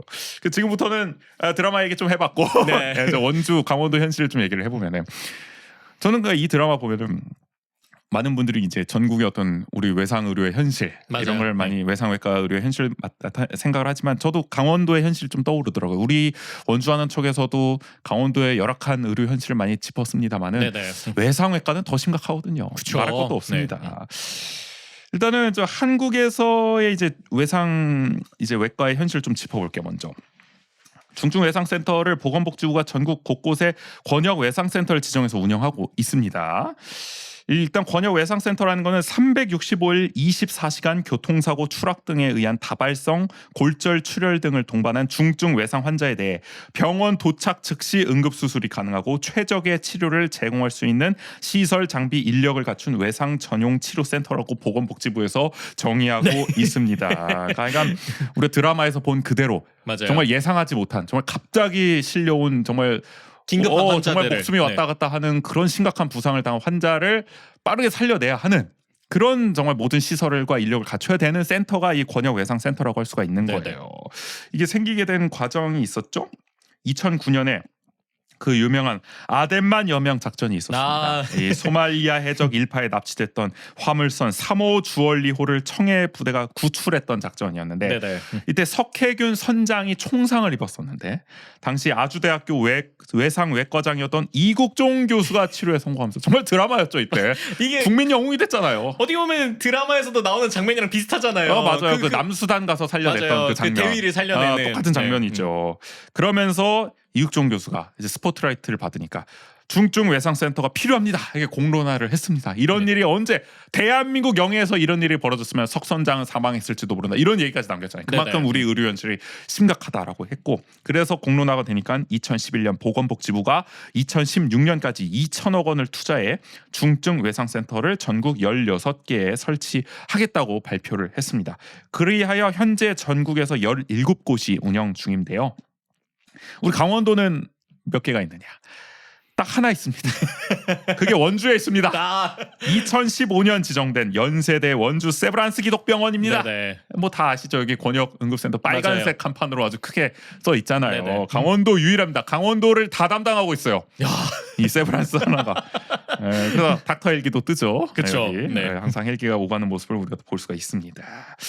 참고로 보면은 서울은 한 곳이 있고요. 국립중앙의료원, 경기는 두 곳이 있습니다. 아주대병원과 가톨릭대 의정부 성모병원, 인천은 한 곳, 길병원, 그리고 강원도 한 곳, 충청은 세 곳, 대전 을지대병원, 충북대병원, 단국대병원, 경상도는 네 곳, 부산대병원, 경북대병원, 안동병원, 경상국립대병원, 전라도는 세 곳, 전남대병원, 원광대병원, 목포 한국병원, 제주도는 한 곳, 제주 한라병원 이렇게 있다고 하더라고요.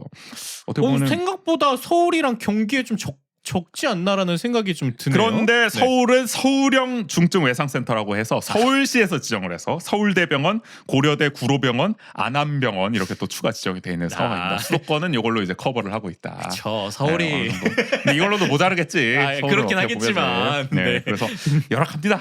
더 지정이 필요하다는 얘기가 있어요. 경기도만 하더라도 경기 북부는 의정부 성모병원을 담당하고 네네. 남부를 아주대병원이 커버하고 있는 건데 이것만으로도 너무 벅차다라는 얘기가 나오고 있는 거 아니겠어요? 맞아요. 서울도 더 필요할 거고요. 아니 그래서 뭐 다큐나 아니면 예능 같은 데서 이국종 교수가 가끔 출연할 때 이 아주대 권역 외상센터에서 근무할 당시에도 그렇죠. 쉴 시간이 없었잖아요. 그런 얘기 있었잖아요. 1년에 집에 뭐 4번 들어갔다. 맞아요. 뭐 이런 일도 네. 있었고 36시간을 일하고 잠깐 잤다가 다시 36시간을 일하는 일을 뭐 10년 넘게 반복하고 그쵸. 있다. 네.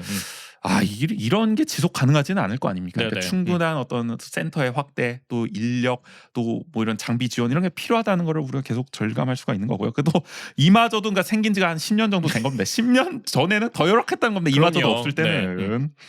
그래서 예전보다는 나아지고 있다는 걸 확실히 느낄 수 있는 게 예방 가능 외상 사망률이라는 게 있어요. 이게 외상으로 사망한 환자 중에서 만약에 이 환자가 적절한 시간에 적절한 병원에서 적절한 치료를 받았다면 생존했을 거다라는 걸 나타내는 비율이라고 할 수 있는데 1997년부터 99년까지는 이 수치가 40.5%였어요.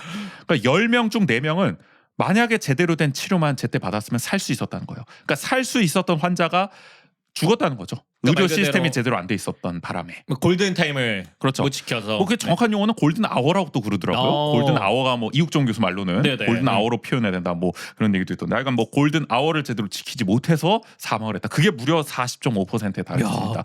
이때는 그러니까 정말 심각한 중증 외상을 당하면 거의 2명 중 1명은 죽었다고 보는 거예요. 맞아요. 그만큼 네. 심각했다. 이게 2003년부터 2004년까지는 39.6% 거의 비슷했어요. 그러다가 2009년부터 2010년에는 35.2%로 소폭 하락을 했고 2015년까지만 해도 30.5%에 달했습니다. 근데 앞서 말씀드렸다시피 2015년부터 권역 외상 의료센터가 대대적으로 들어섰죠. 그래도 그러다 전국 곳곳에. 그래서 네. 2년 만인 2017년에 19.9%로 크게 줄어듭니다. 아, 네, 거의 뭐 11% 가까이 줄어든 거예요. 확실히 효과가 효과가 있는 나타난 거네요. 거죠. 네. 그리고 2019년에는 15.7%까지 떨어지는 성과를 냈다. 이게 예. 또 어쨌든 그러니까 도입 바로에서는 또 적응하는 것도 있고 그렇죠. 시스템이 아직 완전히 자리 잡기 전이니까 맞아요. 그런데도 10% 이상 떨어졌고 또 그게 어느 정도 자리를 그래도 잡으니까 더 떨어지는 결과인 거죠. 15%까지 네. 떨어졌다. 그러니까 예전에 20년 전 생각해 보면은 뭐 40% 육박을 했었는데 지금 15%다 그러면은 정말 거의 많은 3분의 1? 환자를 네. 살려내고 있는 거죠. 맞아요. 권역센터의 존재 가치를 지금 입증하고 있다라고 볼 수 있는 거고. 근데 여전히 어렵습니다. 이 권역외상의료센터는 뭐 드라마에서도 여러분 다 보셨습니다만은 병원들이 안 좋아합니다. 일단은 맞아요. 수익이 안 나지 않겠습니까? 아니. 돈 먹는 하마야 병원 입장에서 봤을 때 약도 비싼 것만 쓰고 의사들은 막 다 투입되고 이거 뭐 그리고 대부분의 환자들이 저소득층이잖아요. 그쵸. 그러니까 의료비도 이게 제대로 청구가 안 되는 경우도 많단 말이에요. 어떤 네네. 감면을 해줘야 되는 상황이 벌어지기도 하는 것이고. 아니 거기서도 드라마에서 나오잖아요. 또 살렸어. 그러니까 아니 그럼 환자를 직접 데려와. 너 오 원장이 보낸 스파이야 다른 라이벌 병원에서 보내 뭐 그런 얘기까지 할 네. 정도잖아. 우리 병원을 망하게 하려고 온 그런 얘기를 하니까. 그러니까 이게 사람을 살리는 게 오히려 약간 꺼려지는. 그렇죠. 네. 그러니까 이게 병원에서는 어떻게 보면 보여주기식 과가 될 가능성이 높다라는 네네. 거죠. 아, 우리가 사회공헌청에서 이렇게 중증외상센터를 잘 운영하고 있습니다라고 하지만 사실 경영진의 관점에서 봤을 때는 사실 살리면 살릴수록 적자만 드는 그쵸. 네. 골칫거리가 되고 있는 상황이다라는 것을 우리가 뭐 실제로도 확인을 할 수가 있는 거고, 게다가 이제 외상외과를 안 가려고 하잖아요. 맞아요. 이걸 네. 누가 가려고 하겠습니까? 병원에서도 안 좋아하고 이국종 교수 저렇게 고생하는 거 우리 국민 다 알고 있는데 누가 외상외과를 가겠느냐? 뭐 그렇다고 전폭적인 뭐 대우를 해주는 것도 아니고. 집에 4명 4번 가고. 그러니까 네. 병원에서도 이게 그런 거잖아요. 예를 들어 돈이라도 엄청나게 많이 주면 몰라. 그것도 아니야 일단 맞아요. 수익이 안 나기 때문에. 그리고 병원에서는 천덕꾸러기 취급을 해. 그러니까 나는 그게 너무 웃기더라고. 드라마 보면 여러분들도 그거를 느끼실 거예요. 아니, 저 사람이 무슨 살인 사욕을 세우는 것도 아니고, 아니 사람을 살리려고 열심히 노력했는데 적자의 원흉이라고 손가락질을 받잖아. 뭐 나를 위해서 내가 돈 썼어? 환자를 위해서 돈을 쓴 건데 왜 그걸 욕을 먹어야 되냐? 아니 그러니까 아무리 떠나서 그러니까 뭐 아무리 병원이 영리화 돼간다 뭐 기업화 돼간다라고는 하지만 병원에서 사람을 살리는데 그렇죠. 그게 원칙인데. 그걸 가지고 욕을 먹어야 되는 게 그 누가 욕 먹어가면서 의사하고 시겠냐고요. 그러니까요. 게다가 만약에 이제 긴급한 상황에서 그러면은 정말 전적으로 예를 들어 그거예요. 이제 중증 외상센터는 수술 계획이란 걸 짤 수가 없잖아요. 그쵸. 아니 어떤 네. 환자가 어떤 상처를 입고 들어올지가 모르는데, 근데 우리가 다른 어떤 일반 수술 같은 경우는 미리 뭐 정말 외래를 보고. 몇 주 네. 전부터 정말 정밀하게 계획을 세워가지고 여러 가지 치료법을 연구하고 해외 논문도 보고 막 회의를 거듭해가지고 들어가는 거잖아요. 그렇죠. 근데 이거는 정말 그냥 즉각적으로 의료진이 판단해서 대처를 해야 되잖아요. 그러니까 네네. 막 정말 어떻게 보면 즉흥적인 대처가 치료법이 나올 수도 있는 거고, 어쩌면은 조금 더 필요보다도 더 과하게 그렇죠. 처치가 이루어질 수도 있는 위험을 거죠. 감수하고 네. 막 헬기에서 머리를 뚫기도 하고 네. 들어가 보면 그렇잖아요. 그러면은 결국 의료 사고 논란에 휘말리기도 쉽다는 거예요. 네네. 근데 그럴 때 과연 병원이 제대로 책임을 져주냐, 그런 것도 아니라는 거예요. 의사가 덤터기 있을 확률이 높다는 거죠. 드라마에서도 아, 나왔잖아요. 드라마에서 나오죠. 그것도 의사가 개인기로 돌파해야 돼. 내가 아닙니다, 결백합니다 이러고. 그러니까 누가 의사를 하겠냐, 누가 외상외과 의사를 하겠냐, 그런 걸 우리가 볼 수 있는 거고. 또 우리 닥터 헬기 같은 경우에도 항상 이제 민원의 대상이 된다는 걸 네. 또 여러분들 뉴스로 많이 보셨죠. 아주대병원에 있는 그 헬기들. 우리는 모르겠어. 원주는 아직 뭐 그런 뉴스까지는 안 나오는데 아. 저 기독병원에서 맨날 오가는 닥터 헬기. 민원은 안 나는데 제가 우보 삼성 오고 나서 일산동에 있잖아요. 우보 네. 삼성. 이거 들려요? 꽤나 체감을 아, 하는 거기까지 게 들려? 우보 삼성에서도 들려? 닥터 헬기가? 아니 그게 생각보다 크더라고요. 그러니까 그리고 닥터 헬기는 어쨌든 뭐 여기 드라마에서도 나왔지만 뭐 밤낮이 있습니까? 그거 가리지 않잖아요. 그렇죠. 미급하면 바로 떠야 되고 그러잖아요. 근데 세브란스는 내 알기로 24시간은 아닌 걸로 알아. 그래요? 밤에 떠요? 근데 새벽에도 막 뜨고 뜨나 이러던데. 보네 지금은. 네. 예전에는 밤에는 못 떴다 그러더라고. 근데 뭐 직접 주민분이 제가 왔다니까. 네. 이제는 24시간 되나 봅니다. 그러니까 저는 막 새벽에 제가 깬 적은 없는데 뭐 저희 와이프라든지 아니면 저희 가족들도 새벽에 몇 번 깼다고 그러더라고요. 그래요? 그럼 근데 바람직한 일이죠. 어떻게 네네. 보면. 그러니까 깨셨다는 게 바람직한 게 아니라 그러니까, 아니, 24시간 그쵸, 그쵸. 가동되는 거는 좋은 일이죠. 근데 그 정도로 이제 그리고 뭐 평소에도 헬기 소리가 그래도 종종 들릴 정도로 네. 그러니까 저는 사실 그렇게 생각해요. 민원이 들어가는 건 이해합니다. 네네. 왜냐하면은 나는 그런 소리를 안 들으니까 편하게 말할 수 있죠. 아니 사람 살리러 가겠다는데 그 헬기 소리 좀 못 참나? 뭐 이럴 수 있지만 사실 거기 사는 주민들은 그 맞아요. 매일매일 들으면 그거 스트레스예요. 사실은 네. 헬기 소리. 아니 그래도 저희도 어느 정도 우보 삼성은 거리가 있음에도 그 정도 들리는데 그렇죠. 더 인근에서 사시는 분들은 더 크게 들릴 수밖에 없죠. 그래서 네. 사실은 병원에서 노력을 해줘야 되는 부분도 있어요. 이게 뭐 헬기 뜨지 말라 이게 아니라 예를 들어 차음막이라든지 경북대병원인가 어디는 그런 거를 좀 설치를 해가지고 지역 주민과의 갈등을 또 많이 줄였다고 하더라고요. 민원을. 그러니까 충분히 이 소리를 좀 그나마 좀 차단하기 위한 노력들 이런 거 할 수 있는 방안도 있다고 하더라고요. 근데 네. 그러려면 돈이 들겠죠. 그쵸. 그렇기 때문에 이제 꺼리고 있는 건데 그럼 또 민원 핑계로 닥터 헬기 축소하고 또 이런 과정들이 있지 않겠습니까? 그러니까 그런 게 있기는 한데 최대한 또 노력을 해줘야 되는 건 분명히 있습니다. 무조건 그 민원들을 손가락질할 수는 또 없다고 생각을 해요. 잘 또 타협을 해가야 되는 문제라고는 생각을 하는데 그리고 이 닥터 헬기도 약간 한국이 다른 뭐 미국이나 이런 데 비해서 그렇게 많이 뜨는 편은 또 아니라고 하더라고요. 제가 네. 보니까 그 우리 저 원주 닥터 헬기가 기독병원에 있는 한 2013년부터 작년까지 출동 횟수가 한 89번 정도라고요. 네. 그러니까 하루에 한 번도 안 뜨는 거예요. 맞아요. 보면은 네. 뭐 한 이틀 3일에 한 번 뜰까 말까 한 거죠. 그런 걸 보면은 사실 뭐 외국 같은 경우는 하루에도 막 몇 번씩 뜨거든요. 그쵸. 보면은 그거에 비하면은 사실 감내 가능한 수준이기도 합니다. 솔직히 미국 말하면. 같은 데는 연에 1,500회 뜨고 막 이런 데도 있다던데. 그러니까 그런 걸 보면은 좀 천양지차긴 한데. 근데 1,500회 뜨면은 진짜 하루에 3번은 떠야 되는 그러니까 건데. 그런 걸 또 감수를 한다는 거죠. 어떻게 보면 네네. 거기는 어쩔 수 없는 거다라고 맞아요. 받아들인 네. 것도 있는데 근데 우리도 어쨌든 합의해 가는 과정이 필요한 거예요. 또 그쵸. 병원 측에서도 많은 또 노력이 필요한 거고 그런 가운데서 닥터 헬기의 이륙은 반드시 또 보장이 돼야 되는 거죠.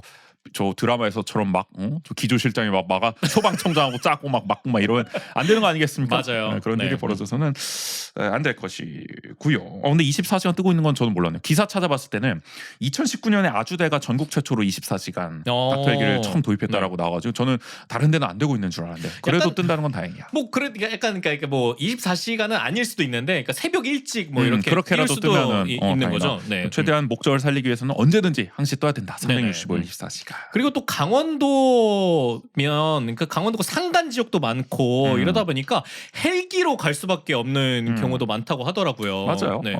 더더욱 필요할 거고요. 보면은 우리 닥터 헬기가 우리라고 표현해. 아, 우리 닥터 헬기죠. 원주의 닥터 헬기가 우리 닥터 헬기죠. 영동까지 가가지고 옛날에 저 강릉에서 뭐였죠? 저 학생들이 한번 화재가 나가지고 저 무슨 펜션이었나 거기서 뭐큰 사고 한번 났었잖아요. 그래가지고 세브란스 병원으로 다 와야 되는 상황이 있었는데 그때 원주의 닥터 헬기가 떠가지고 강릉에 가서 학생들 데려가지고 살린 사례도 있었고 뭐 그런 걸로도 이제 여러 차례 뉴스가 역할을 났을 하는 만큼 거죠. 제 역할을 네. 통톡히 하고 있습니다.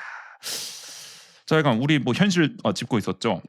뭐 어디까지 했어? 그래가지고 닥터 헬기도 민원 대상이 된다. 네네. 예. 그리고 지원금도 이제 많이 줬잖아요. 그동안 보건복지부가. 그래도 막 이국종 교수가 열심히 노력을 해가지고. 그렇죠. 근데 네. 지원금도 지금 어떻게 쓰고 있습니까? 드라마에도 나오지만 막 딴 데가 다 가져가. 뭐 설비에서 정작 저 외상센터 쓰지도 못한다는 거야. 뭐 그래 놓고선 적자 낸다고 그렇죠. 그러고. 그리고 실상 그런 건 있어요. 그러니까 중증 외상센터에 항상 환자가 오는 건 아니잖아요. 네네. 그러다 보니까 평소에는 응급의학과를 겸임시킨다는 거죠. 그러니까 응급실도 너네가 맡아라. 그러다가 중증 외상 환자 오면 그거 해라. 네네. 본업해라. 근데 이게 취지랑 안 맞는 거죠. 그쵸. 중증 외상 환자 네. 센터는 항시 그냥 5분 대기조처럼 중증 외상 환자만 그냥 짚고 있는 건데 이 사람들이 응급의학과도 맡았다가 중증 외상도 하면 언제 쉽니까? 맞아요. 쉬지 말라는 거잖아. 아니 그래도 그러니까 그때 이제 최선의 컨디션을 유지할 수 있게끔 어떻게 보면은 그 그렇죠. 나머지 시간을 써야 하는 건데 공부도 좀 하고 네네. 그럼 또 에너지 보충도 하고 그래야 되는 건데 병원은 어떻게든 굴리려고 하고 있다. 지원금을 받아놓고서도 악용을 하고 있다는 거죠. 그런 얘기들이 언론을 통해서 많이 나왔습니다. 그러니까 우리가 이국종과 같은 영웅은 상찬하지만 정작 시스템을 개선하는 데는 관심이 적었었다. 그러니까 여론의 관심이 시들해지면은 우리 정치권이라든지 행정 당국에서는 예산 확대에 대해서 지지부진한 모습을 보여주고 그렇죠. 병원은 또 관심이 시들어졌을 때 외상센터의 수익성을 문제 삼고 우리 이국종 교수가 저 아주대병원 의료 원장한테 욕 먹었던 거 다 네네. 기억하실 거 아닙니까? 쌍욕을 먹지 않습니까? 맞아요. 그야말로 네. 그런 일도 있었고 그러다 보면 의료 인력이 결국에는 이탈하는 악순환이 벌어진다. 이국종 교수도 결국 사임을 했잖아요. 사임을 했죠. 네. 이번 생은 망했다 이런 말과 함께 맞아요. 그런 걸 보면서 전국의 권역 의료센터장들의 사기가 크게 떨어졌다라는 보도가 나오기도 했습니다. 그쵸. 이국종마저 저렇게 되는데 우리의 미래는 점점점 이렇게 되는 거고. 그러니까 그렇게 언론의 스포트라이트를 받고 관심을 받고 있는 사람도 어떻게 보면 그 못 버티고 위에서 나가네. 내려오는 외압을 그 외압을 못 견디고 못 견디는데 이국종도 저렇게 욕을 먹는데 지금 이국종 교수님은 국군 대전병원장으로 가시긴 했습니다. 오늘 거기서 좀 행복하셨으면 좋겠는데. 그 국군 유튜브 채널인가 거기에서 나왔는데 나름 좀 만족하게 지내고 계시는 이번에는 이번 하더라고요. 그래도 좀 행복하게 지내셨으면 네. 하는 바람이 있습니다. 근데 그런 거 볼 때마다 그 여담이 좀 그런 생각이 들어요. 우리나라에서 절대적으로 까임 방지권을 갖고 있는 몇 분들이 계시잖아요. 그중 한 분이 이제 이국종 그쵸. 교수 아니겠습니까? 네. 저분은 정말 우리가 무슨 일을 하더라도 정말 응원해주고 싶다. 근데 또 이런 분들은 응원할 만한 일들만 해요. 맞아요. 꼭 그런 분들은 까임 네. 방지권을 갖고 있는 이유가 있습니다. 하여간 앞으로 좀 행복한 또 의사생활 했으면 좋겠고요. 네. 자, 그리고 얼마 전에 또 이런 뉴스가 나왔어요. 지금 넷플릭스를 통해서 중증 외상센터에 대한 관심이 한창인 상황에서도 이런 안 좋은 소식이 들려옵니다. 국내 유일의 중증 외상 전문의 육성 수련 기관인 고려대 구로병원이 정부 예산 지원 중단으로 11년 만에 문을 닫을 위기에 처했다. 이게 며칠 전에 기사가 나왔어요. 유일하게 여기서만 그 외상 전문의를 육성하고 있는데 수련하고 있는데 여기가 지금 문을 닫으면 제2의 이국종 백강혁 어떻게 나오느냐. 이거 말이 안 되는 거다. 그런 뭐 백강혁처럼 전장에 투입돼야 되는 겁니까? 거기서 배워야 됩니까? 이거 어떻게 해야 됩니까? 이게 아, 기재부 기획재정부에서 관련 예산 8억 8천만 원 전액 삭감을 해버렸대요. 그러니까 보건복지부에서는 올렸는데 이 정도 필요하다. 기재부 이놈의 기재부 공무원 자식들이 또 삭감해버렸다는 거야. 이 자식들은 하여간 돈으로만 보잖아. 그러니까 테이블 위에서 그러니까요. 서류만 보면서. 네. 그러니까 이게 어떤 분들은 이게 민주당이 또 삭감한 거 아니냐 뭐 이런 얘기 하더라고. 그거 아니에요. 기사 보면은 기재부가 삭감했어. 그러니까 왜냐면 그 기사에 이렇게 나왔거든. 보건복지부는 8억 8천만 원을 올렸으나 국회 예산심의 과정에서 뭐 반영되지 않았다 이랬는데 기재부에서 삭감 때린 거야 보니까 후속 기사를 보니까. 근데 결국에는 이게 민주당 주도의 어떻게 보면 삭감 예산안이 통과됐잖아요. 네네. 그때 결국에는 기재부가 삭감한 안대로 반영돼서 통과가 된 거죠. 왜냐면 증액을 하려면 정부가 동의를 해줘야 되는데 그쵸. 그때 네. 예산 심사가 제대로 안 됐잖아요. 그 예산 협의가. 네네. 그러다 보니까 된 거지. 애초에 깎아 놓은 거는 기재부에 정부에서 깎아 버렸습니다. 이거를. 그러다 보니까 이게 논란이 커지니까 결국에는 우리 오세훈 시장이 또 지금 언론에 관심이 또 고프신 분 아니겠습니까? 네네. 갑자기 나서가지고 서울시가 재난관리기금 5억 긴급 투입 결정. 그래서 올해는 운영할 수 있다. 근데 잘한 거지 이건 어쨌든. 아 그럼요. 네. 잘한 겁니다. 이거 잘한 거예요. 근데 근데 어쨌든 이게 이상하잖아. 이게 애초에 정부가 하던 거를 계속 해나갔어야지. 이게 안 돼가지고 무슨 재난관리기금을 여기다 투입하고 있고 아니 프로세스가 이게 말이 되냐. 그리고 어쨌든 8억 8천이 필요했던 건데 물론 5억도 반영이 돼서 다행이긴 하지만 그렇죠. 충분치는 않는 거잖아요. 충분하지 않죠. 네. 이게 왜 깎았었냐면은 그동안 지원율이 막 이렇게 좀 적었대요. 그러니까 솔직히 말해서, 그러니까 네. 외상 외과에 대한 아마 뭐 인기가 적고 이런 건 있었을 그쵸. 거 아닙니까? 네. 아니 그렇다고 이걸 자를 건 아니잖아.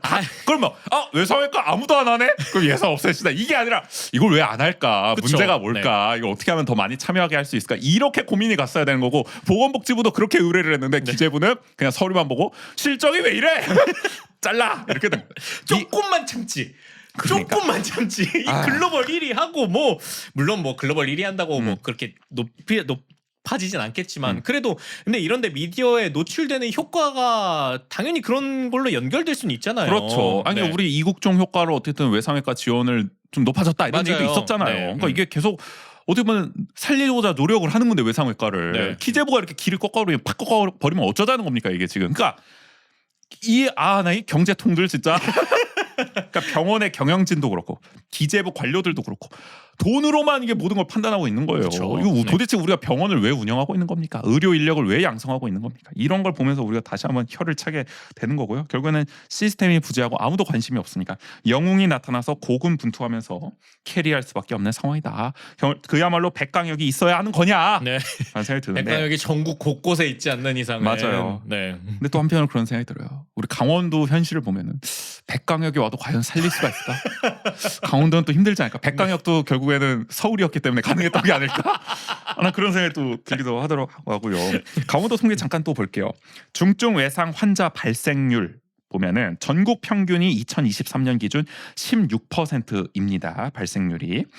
근데 강원도 같은 경우는 21%예요. 그러니까 전국 평균보다 한 5% 정도 높은 발생률 거죠. 자체가 외상 발생률이 상당히 높다. 우리가 아까도 산재 관련된 이야기를 나눴지만 블루칼라 노동자분들의 이 어떻게 보면 중대재해도 강원도 높게 나타났잖아요. 맞아요. 그런 게 네. 이 중증 외상 환자로 또 연결이 되는 거죠. 그리고 강원도 자체가 물론 그러니까 도로가 좀 험한 것도 있고 그다음에 맞아요. 산도 많기 때문에 그렇죠. 이게 낙상 사고라든지 이런 것도 굉장히 많단 지형적 말이죠. 특성도 있을 것이고 네. 어떻게 보면 열악한 어떤 지자체 여건 현실상 안전에 대한 전반적인 관리 감독 맞아요. 네. 이런 것이 좀 부실한 것이 아니겠느냐라는 네네. 걸 우리가 좀 추정해 볼 수 있는데 하여간 강원도가 그렇습니다. 중증 외상 환자가 많습니다. 그러면 그럴수록 이 중증 외상 환자를 살리기 위한 시스템이 잘 갖춰져 있어야 되는데 이 중증 외상 이송 소요 시간을 볼게요. 전국 평균이 33분입니다. 이것도 그래도 좀 길다고 할 수 있어요. 솔직히 네네. 말해 골드 아워를 지키기가 상당히 힘들지만은 그래도 최대한 노력해서 33분인데 강원도 같은 경우는 46분입니다. 야. 전국 평균 33분인데 강원도 46분. 정말 생사가 바뀔 수도 있는 시간 차이 아닙니까? 13분이 더 길어요. 평균 13분이 더 걸립니다. 강원도는. 서울 같은 경우에는 26분이거든요. 야. 강원도 46분, 20분 차이 납니다. 서울하고. 그러니까 이런- 이게 백강혁은 서울에 있잖아. 백강혁은 그래도 26분 끊을 수 있는 거야.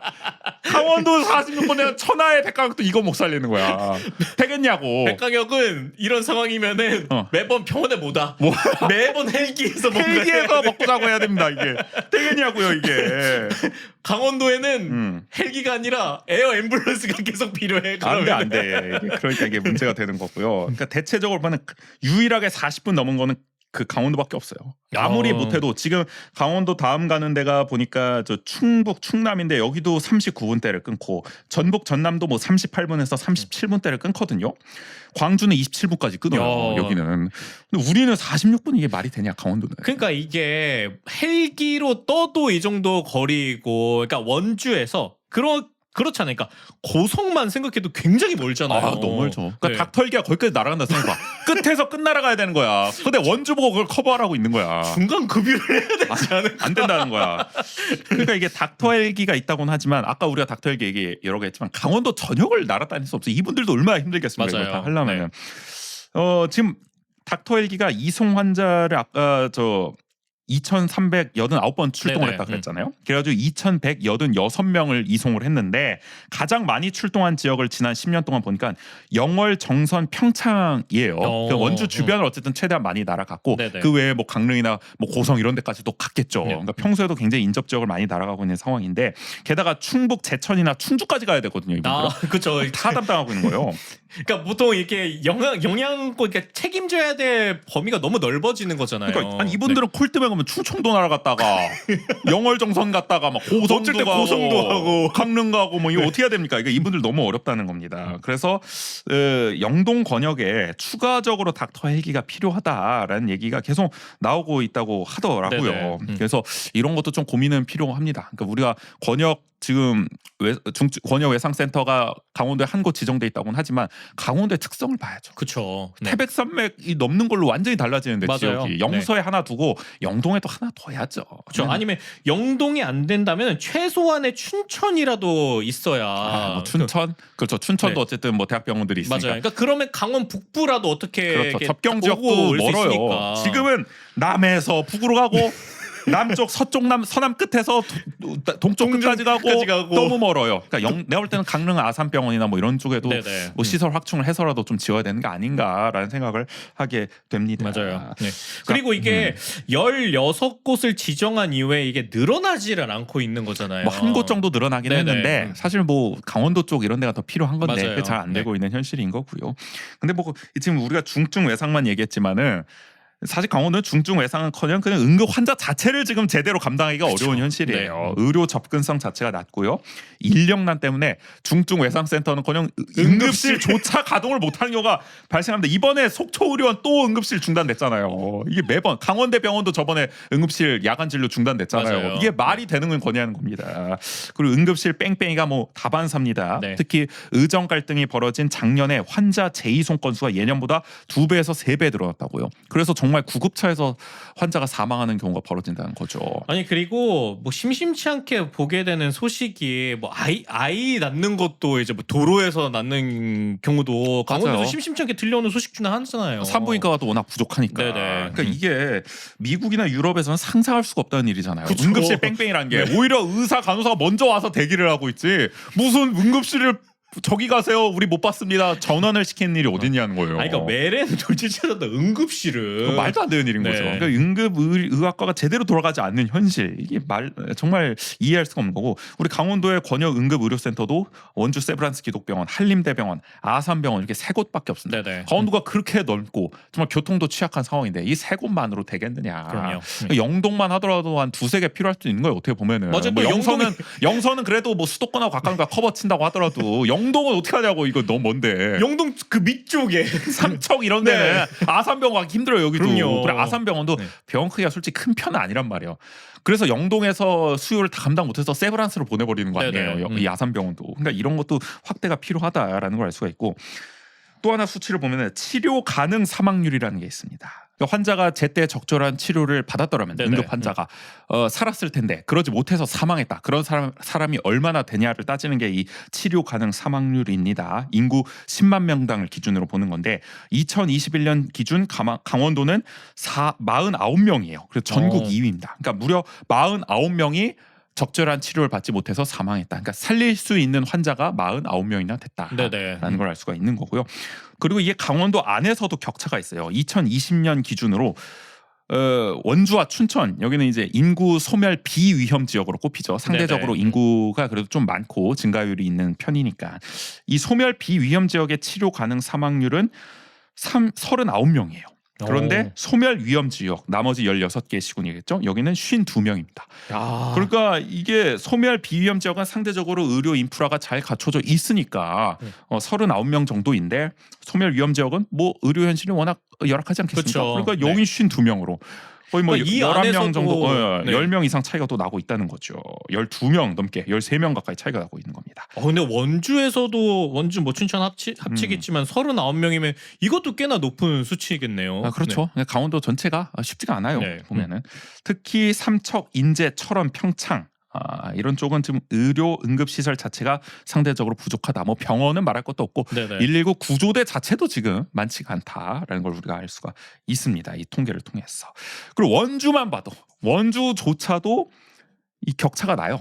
원주 안에서도 그 동지역은 상대적으로 좋죠. 그렇죠. 근데 이제 외곽에 있는 읍면 지역은 의료 접근성이 취약하다.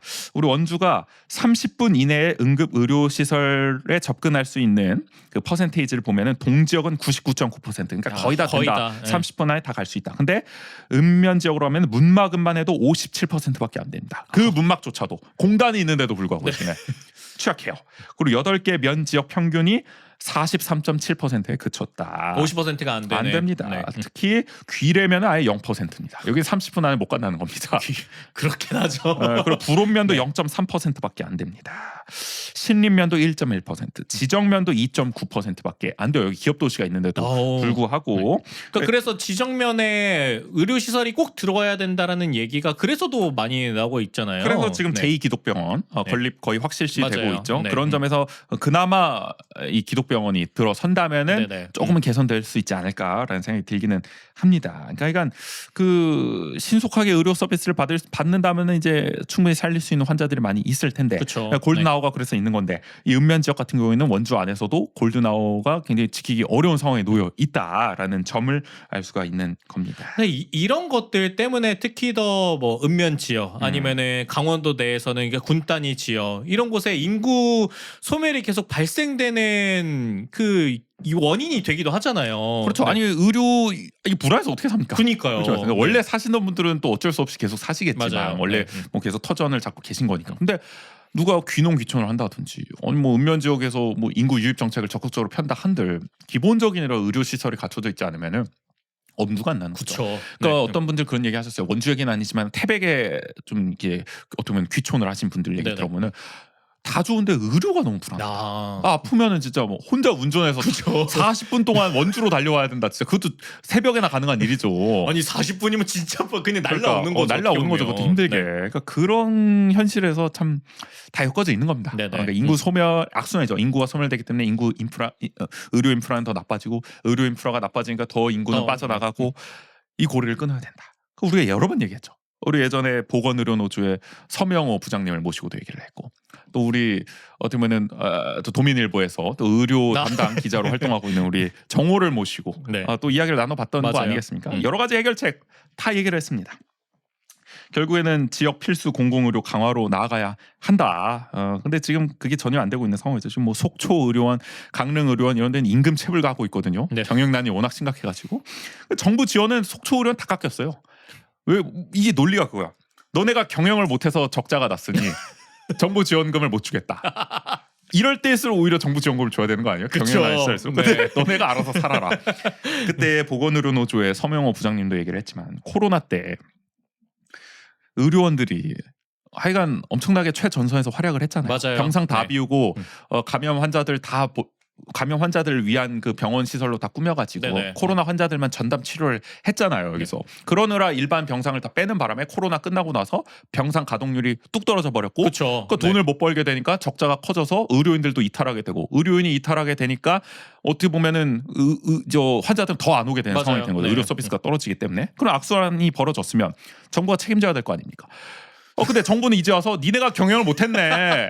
예산 못 주겠네. 이거 지원 예산. 니네가 적자 개선해라. 그러면 정부 예산 줄게. 이 얘기하고 있으면은 이게 뭐야? 토사구팽도 이런 토사구팽이 없는 거지. 그러니까 지금 무슨 필수 의료 강화를 떠나서 유지라도 하는 게 다행이다. 지금 유지도 못하고 있는 현실이거든요. 아니면은 그 염치라도 있던가. 그러니까 그리고 또 이번 윤석열 정부 들어서 뭐 저 의대 정원 확대 어설프게 추진했다가 지금 뭐 2년 가까이 지금 뭐 해결도 못 하고 있는 맞아요. 상황 아니겠습니까? 그러니까 이런 게 그러니까 필요할 때는 마음껏 갖다가 쓰고 그러 놓고선 또 그런 원인을 해결하지 않고서 그냥 늘리겠다. 그러니까 그렇게 아무리 뭐 2,000명씩 증원을 해봐야 예.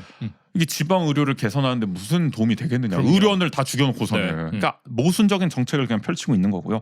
우리가 뭐 지역의 공공의대를 설립해서 정말 무슨 이 돈의 관점이 아니라 정말 생명을 살릴 수 있는 그런 관점의 좀 의료 기본 인력들을 시스템으로서. 양성을 하고 네. 거기서 양성된 의료 인력을 지역에서 의무적으로 또 근무할 수 근무할 있도록 수 하는 어떤 있게끔. 지역 네. 의사제를 도입하자라는 얘기도 우리가 했었었는데 그런 거 하나도 지금 다 안 하고 있고 인력 확충을 위한 지원을 전폭적으로 해야 된다고 했는데 지금 그것도 안 하고 있고 제대로 필수 의료에 대한 수가 인상도 해야 된다 그랬는데 그것도 제대로 안 하고 있고 네. 어떻게 하자는 건지 인원은 모르겠습니다. 늘리겠다. 그러니까 모든 것을 경제적 잣대로만 판단해서 우리 기재부는 그냥 예산 다 깎아버리고 있고 그러니까 이게 기본적으로 의료 복지 체제를 어떻게 다시 한번 리빌딩 할 것이냐 맞아요. 선진 복지 체계를 만들어 갈 것이냐라는 고민이 필요한 건데 이러니까 잘 안 되고 있어요. 정부에서 나오는 시그널이 계속 그런 방향이기 때문에 병원의 경영도 그런 방향으로 맞출 수밖에 없잖아요. 아니 병원 그러니까 네. 심평원도 그렇고 수가를 그렇게 짜버리는데 그러니까요. 아니, 병원이라고 해서 무슨 정말 그렇게 야만적으로 운영하고 싶겠습니까? 그래도 그분들도 네. 한때 의사 아니겠습니까 최조원 원장님처럼 그럼요. 그들도 네. 한때는 골든아워가 지난 환자를 끝까지 살리고자 분투했던 그런 정말 의료인의 한 사람이었는데 그들을 왜 돈을 보게끔 만드냐는 그렇죠. 거죠. 어떻게 보면은. 어떻게 보면 시스템을 그렇게 돼 있는 거고 네. 그러니까 모르겠습니다. 어디서부터 꼬인 건지는 모르겠죠. 이게 뭐 단번에 해결할 수 있는 치트키 같은 게 있는 건 아니겠죠. 간단한 해결책은 아니겠습니다만 노력은 해 나가야 된다는 거죠. 아, 적어도. 그럼요. 그런 방향성 보여줘야 되는 건데 뭐 의대 정원 그냥 2,000명 띡 그냥 던져놓고 막 의료인들 처단하라 뭐 이런 포고령이나 발표하고 이딴 식으로 해가지고 뭘 해결할까? 그러니까 나는 난 진짜 너무 답답해. 이 모든 게 대화와 타협, 협의 이런 것들이 점점 더 없어지니까 그러니까요. 이게 점점 더 상대방을 악마화하고 그러니까 너 그거 안 굽히면 안 돼. 그러니까 내가 무조건 이길 거야. 이런 방향으로만 가게 되잖아요. 이 모든 문제는 것들이. 그렇게 못 푸는 거죠. 네. 지금 못 풀고 있는 상황입니다. 답답합니다. 이거는 백광역이 와도 못해요. 그래서 오늘 결론. 백강역이 와도 강원도는 어쩔 수 없다. 눈물이 난다. 강원도를 관련 살릴 수 있을 것이냐라는 얘기를 해봤는데 그러니까 이제 우리가 마블 히어로 같은 이런 영웅의 활약을 역설적으로 더 상찬하게 되는 것 같습니다. 네. 너무 답답하니까 맞아요. 이분들의 활약을 상찬해야 되고 사이다. 그럴수록 사실 시스템 개선을 더 요원해지는 것도 없지 않아 있는 것 같아요. 근데 네네. 물론 이육종 교수의 정말 대단한 활약 덕분에 우리가 많이 개선된 거죠. 그렇죠. 권역 예상센터도 17곳이나 들어섰고 이게 예전에 하도 없었던 건데 많이 개선되고 있습니다. 근데 지금보다 더 개선이 되려면은 우리가 드라마만 보고 정말 박수치고 정말 이런 사람이 있었으면 좋겠다 이렇게 바뀌었으면 좋겠다라고만 하는 게 아니라 정말 어떤 솔루션이 효과적일지에 대해서 고민해 나가는 과정이 필요할 것 같고요. 네네. 저희도 좀 그런 얘기들 이제는 해봐야 될 것 같아요. 그러니까 우리가 이런 얘기하면은 너무 막 무기력해지고 세상은 안 바뀌는구나. 사람은 계속 죽어 나가는데 병원은 돈만 밝히고 정부는 아무 생각이 없고 그냥 이번 생은 망했구나. 이렇게만 끝나는 것이 아니라 네네. 정말 그래도 조금씩이라도 바꿔나. 저희가 말씀드렸지만 20년 전보다 분명히 나아졌습니다. 그렇죠. 앞으로 20년 전도 우리가 나아질 수 있도록 어떤 솔루션이 효과적일 것이냐. 맞아요. 그래서 그리고 고민하는 방송을 좀 만들겠습니다. 또 세브란스가 제 역할을 그래도 하고 있기 때문에 그렇죠. 네. 이런 게 더 늘어나야 되는 거죠. 맞아요. 좋은 사례들을 바탕으로. 어쨌든 오늘 드라마로 시작해서 뭐 여기까지 왔어. 아무튼 자, 그래도 그러니까 이게 또 어떻게 보면은 긍정적 의미의 효과 아니겠습니까? 그렇죠. 이런 드라마를 통해서 맞아요. 우리가 또 이런 걸 한 번 더 얘기해 볼 수 있다라는 게. 공익 광고처럼 많이 써. 좋아요. 마무리가 이렇게 가야죠. 좋아요. 우리 중증 외상센터가 네. 판타지 히어로 물로만 그치지 않도록 우리가 또 계속해서 관심을 기울여야겠다라는 네네. 생각이 들고요. 약간 연휴 동안 오랜만에 좀 볼만한 드라마 감상한 좀 후기를 떠들어 봤습니다. 드라마로 원주 읽기였어요.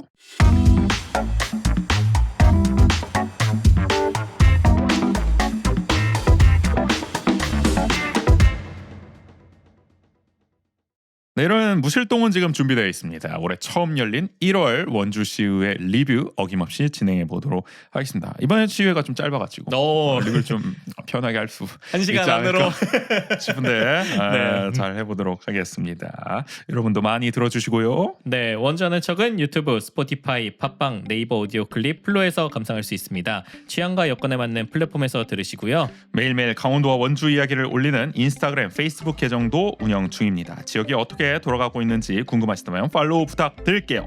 그러면은 151회 1부는 여기서 마무리하겠습니다. 지금까지 진행의 정재 조국인이었습니다. 모두 안녕.